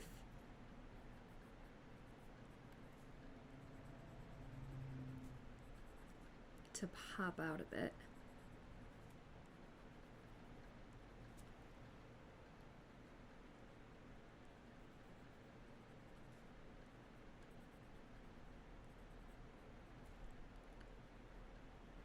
And I don't think you do have to do, you know, a lot of white to get the effect. I mean, just a little bit is all you need, which is nice.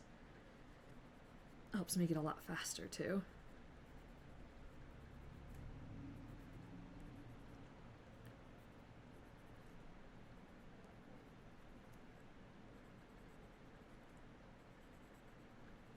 Gonna have to resharpen this pencil again. It's a soft pencil, which helps for, you know, blending and the look, but means it wears away a little quickly.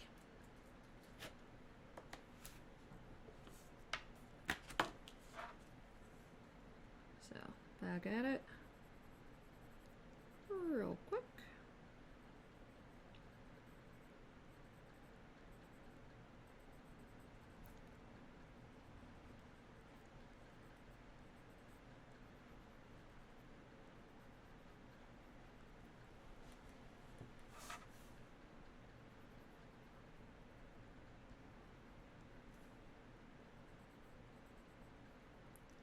And yeah, I jump around a bit when I do foliage. And I'm doing maybe detail work. I'll go from here to here to here to here. It helps if I'm, you know, just using the same colored pencil on all of it.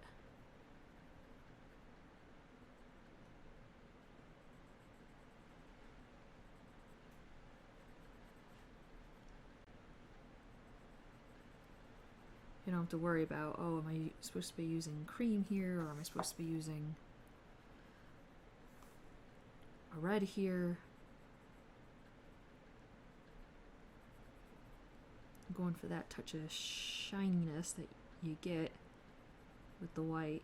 And also the white pencil, because I'm not, you know, trying to blend it too much. It looks a little bit rougher, which I also kind of like, because again, you know, leaves get a little bit more rough when they turn color. So I like having that bit of texture.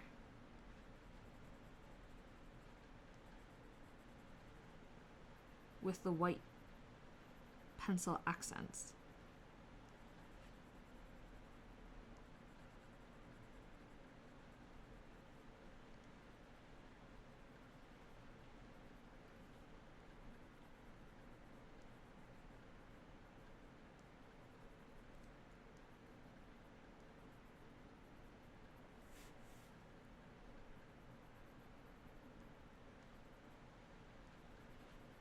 Also helps with when I have leaves overlapping.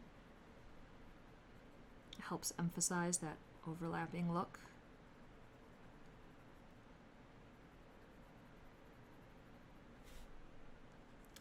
Don't have to do the whole body of the leaf, you could just do the tip.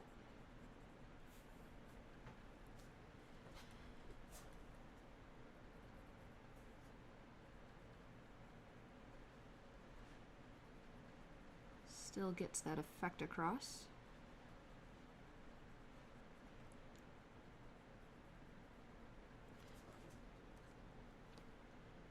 Yeah. Still a little more, and then I'll have to resharpen again.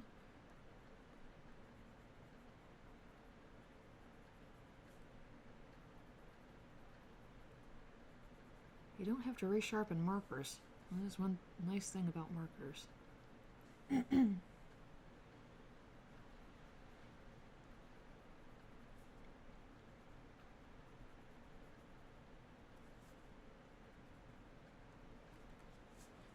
Resharpen here real quick.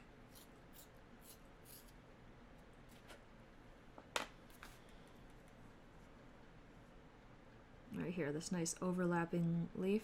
Just a bit of white there. show that it's going over this one.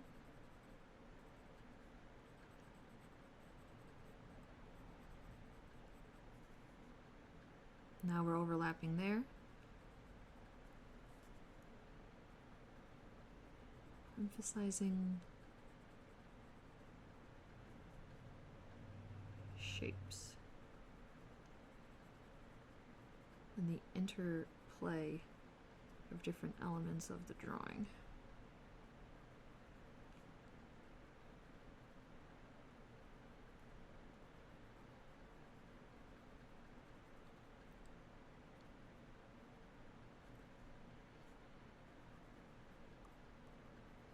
Going over here.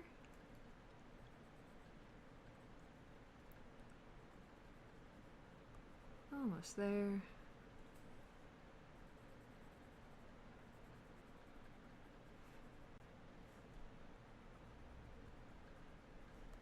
There we go. Did I miss any? That's one thing. You jump around, I jump around, and then I miss things. But it's so fun to just hop around. Okay. Next, so we have our leaves, we have the girldom, we have our background. I have a bit of pencil there. All right, next we just have the twigs and branches. For those, I was thinking, do this. Yes? Am I just making this up as I go along? Probably. And let's see, what other color? All right, I think it's over here.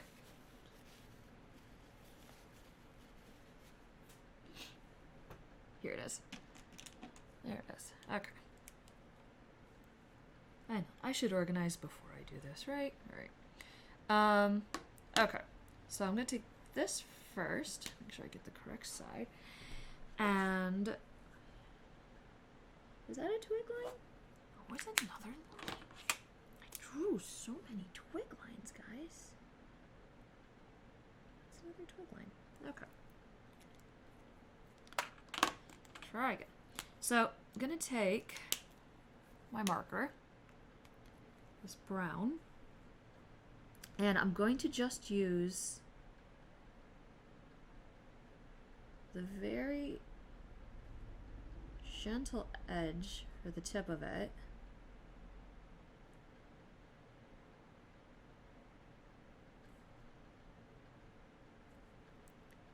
I don't know if you can even see that in the video. Sometimes it's hard doing detail work or fine work and making sure that it's visible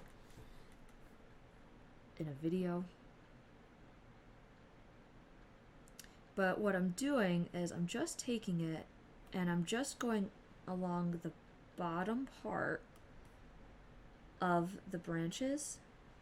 So I'm still allowing the white of the paper or that marker that I drew in to show through on the top part. And that's going to give it a bit of a three-dimensional look.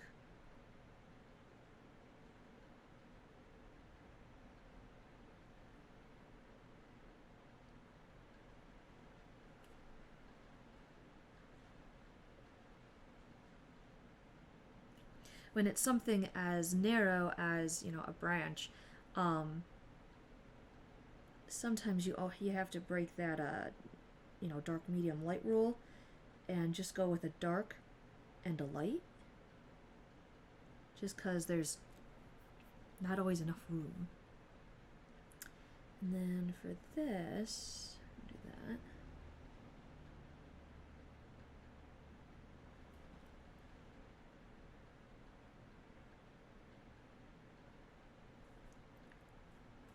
When you're cramped for space in a drawing, you know, sometimes less is more.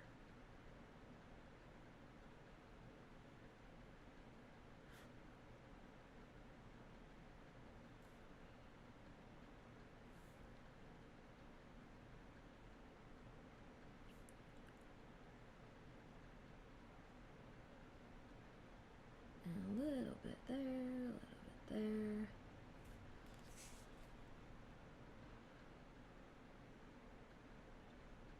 This is why you know, it's good to go back over with a little bit of the white marker. So this way you have, you know, the ability to do a little bit of color. Accents in the branches.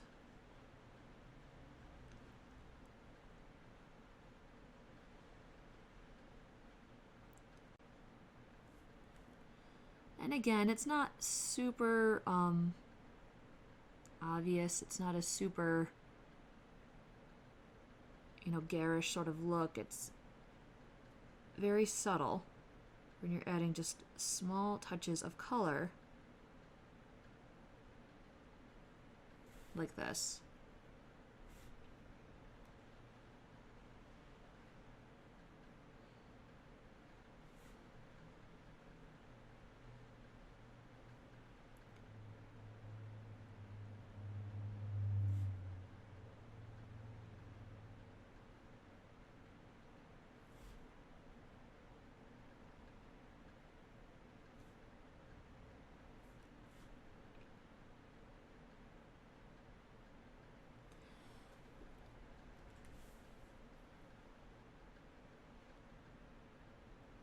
But not everything has to be dramatic, especially in a realistic drawing.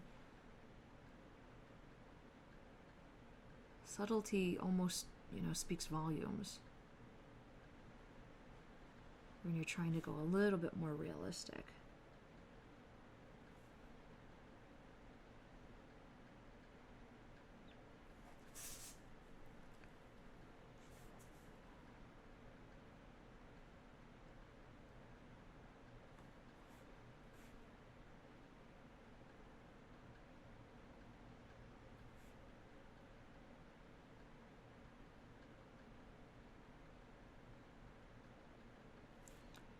And I just want to make sure that I keep my darker brown here, the shadow basically that I'm drawing, where the shadow would naturally be.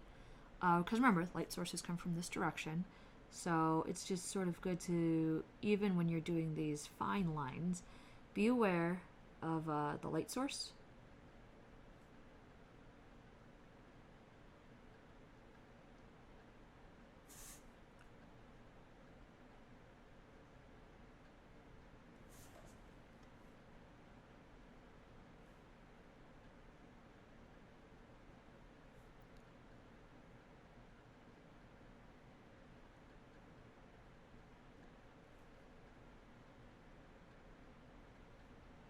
Because it will totally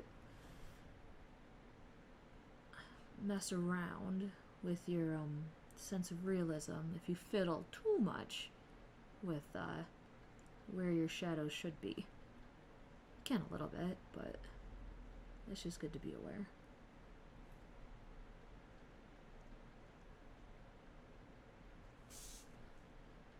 Alright. And then, because these markers blend, take this and yeah. So it's definitely lighter than the brown I had before, this beige color. But now you just go over and it will blend with that darker brown.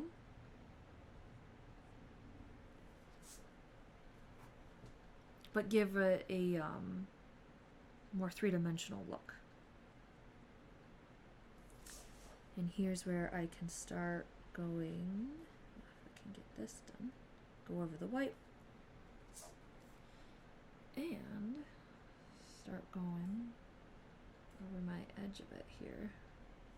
So remember, I have this organic sort of natural twig frame. This is where it's going to tie in together a bit.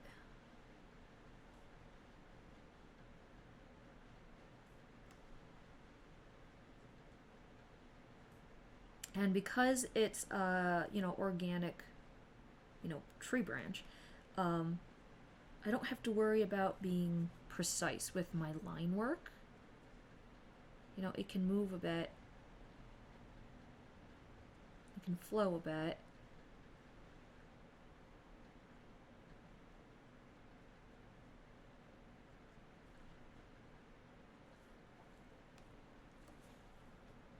I missed another twig. This is how it goes, guys. You think you're done, and then you find something else.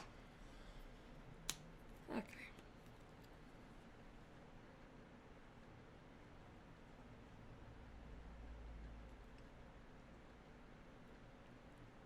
Get in there.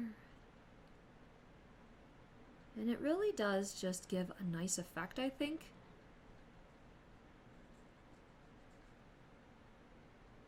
Just having that dark and light color variation in these thin lines.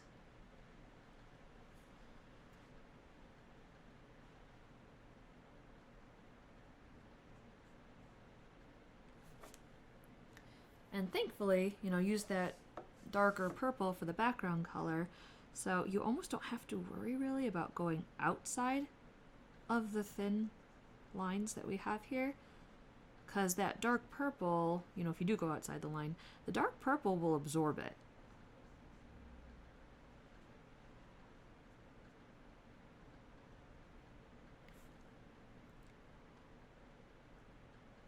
This hair, on the other hand, will not. There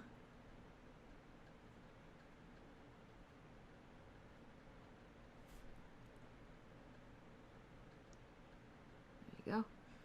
Luckily, I made the hair brown.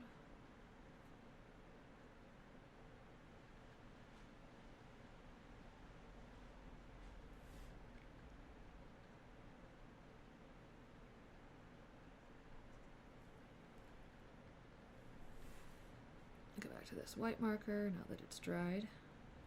Just go over it. Keep going with my frame.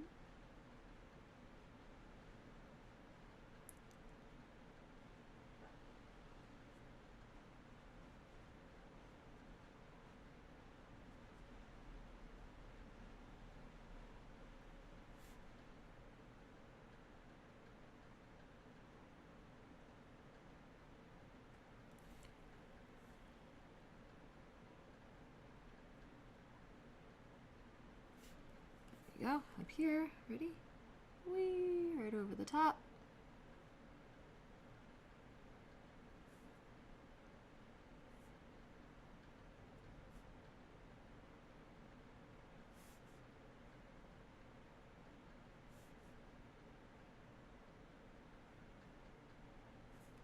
There you go.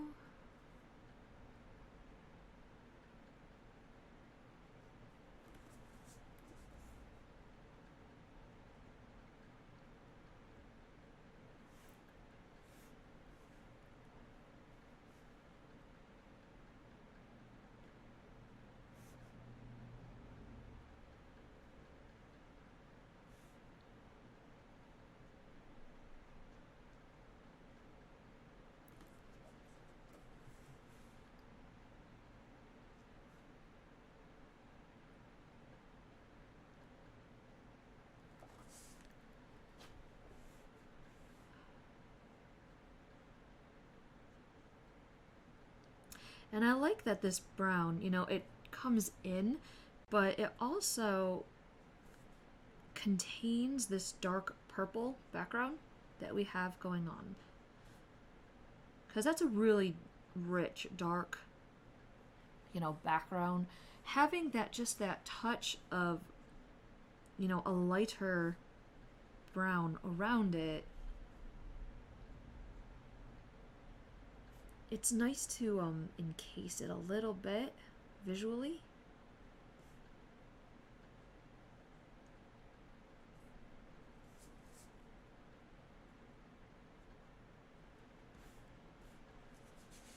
All right.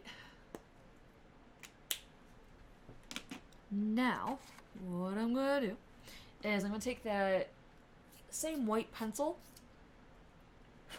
that I used, you know, to give that sort of accent of color or pop of shine to the leaves. And I'm just gonna go and in certain areas of the branches where they're a little bit thicker, you know, and I can get away with it, I'm gonna add a touch of white. So, you know, we had the dark and the light markers, which really help give it that three-dimensional look. But the pop of white, and I'm only doing it on the top of the leaves, or the branches, I mean.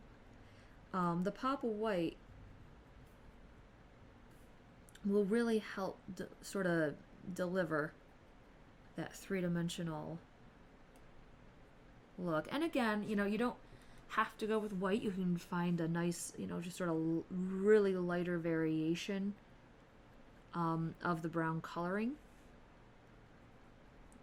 Cream would also work, like a light cream or a light peach.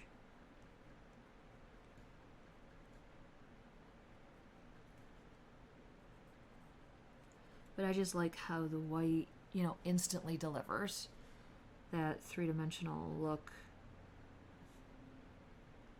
right off the bat.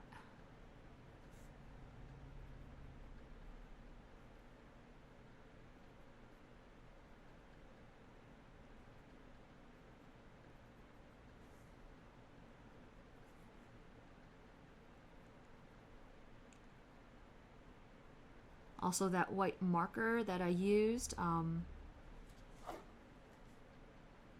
if it comes across a little too, say, strong, you can just balance that with the touch of white pencil. So then the white marker doesn't look so out of place because you have, you know, accents of white going throughout the other branches as well.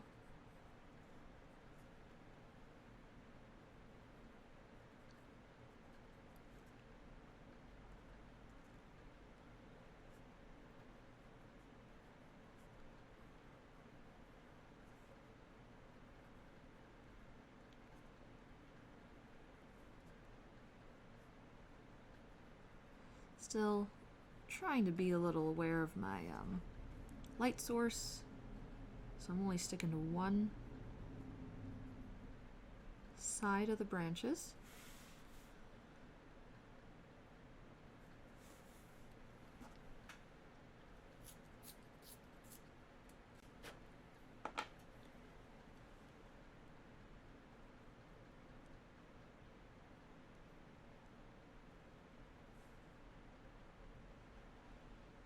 With the fine lines, though, you know, the pencil does have to have a bit of a sharper tip.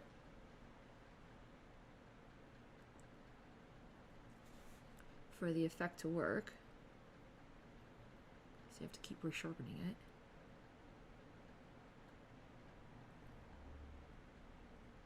There we go. So this was the white marker a bit, and again, the white pencil just sort of delivers that visual effect.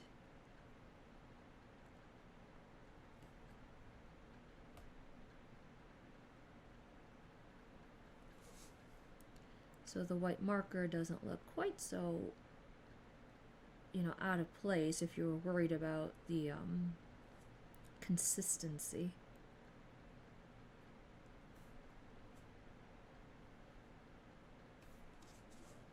There we go.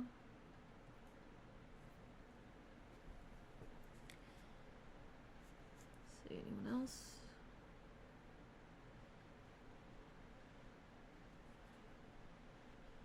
There. Doesn't take much, just a few, you know, strokes of pencil. Do it. While I was doing this, I did notice this branch kind of lost a little bit of its shape in here. So, take a dark brown and just gonna reinforce this shape by going down to the bottom of that branch where the shadow naturally would occur because of the light source. And I am just gonna draw that branch back in there a little bit.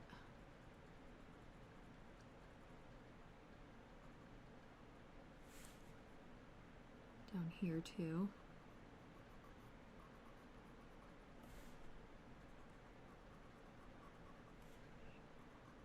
Especially with that busy hair texture behind it. It's easy to lose that branch, I think. That's alright. For every problem, there's a solution.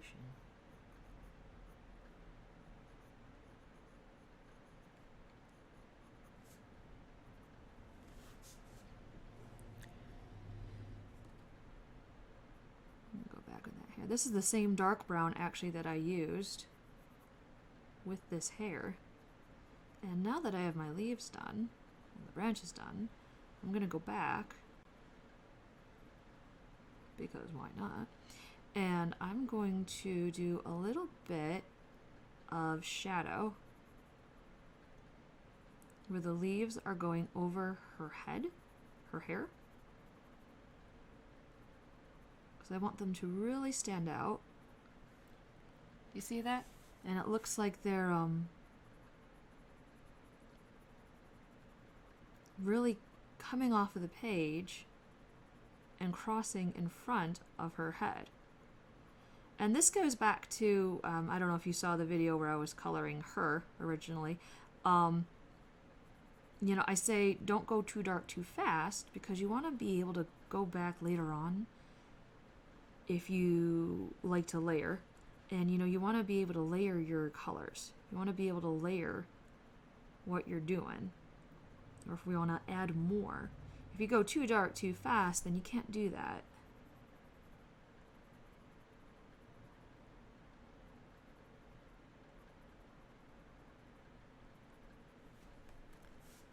Now with the brown, this dark brown, I can go back, you know, now that I've colored in my leaves and I've gotten the placement for everything, I can get some nice shadows going on here.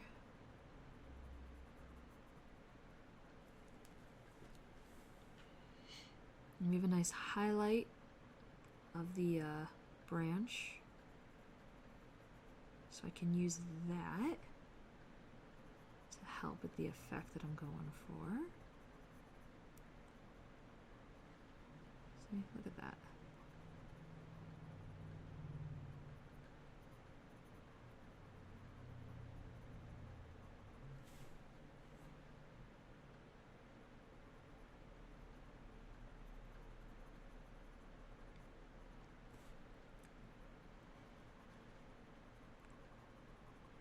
And I'm just moving my pencil a little rough. I'm keeping that hair texture, that rougher hair texture. You know, it's not smooth like the leaves. So I'm moving my pencil or applying my color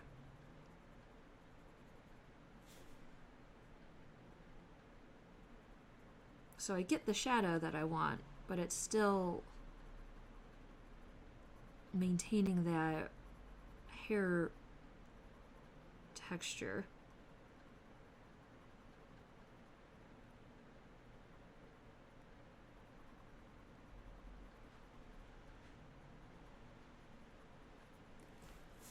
And the contrast of the rough and smooth textures, you know, also helps. It comes into play too.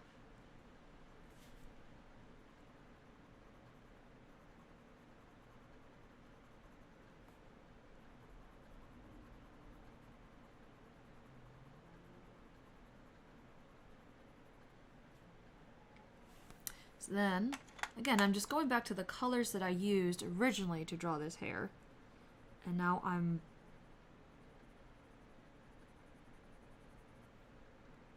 doing a bit more blending and a bit more interplay with the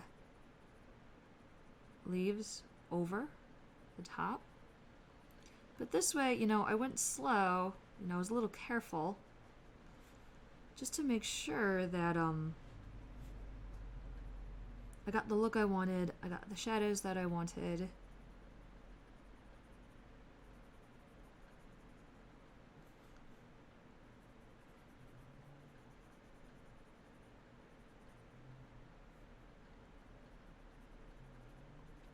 I used a bit of that, I think it was a cream, you know, for the highlights in the hair. So that's still, you know, coming through.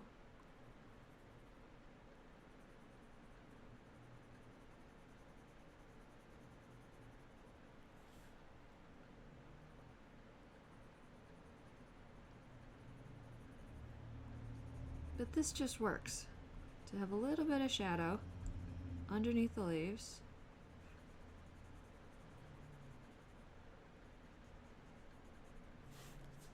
Nothing dramatic, but I think it helps. And there you go. That's it for today.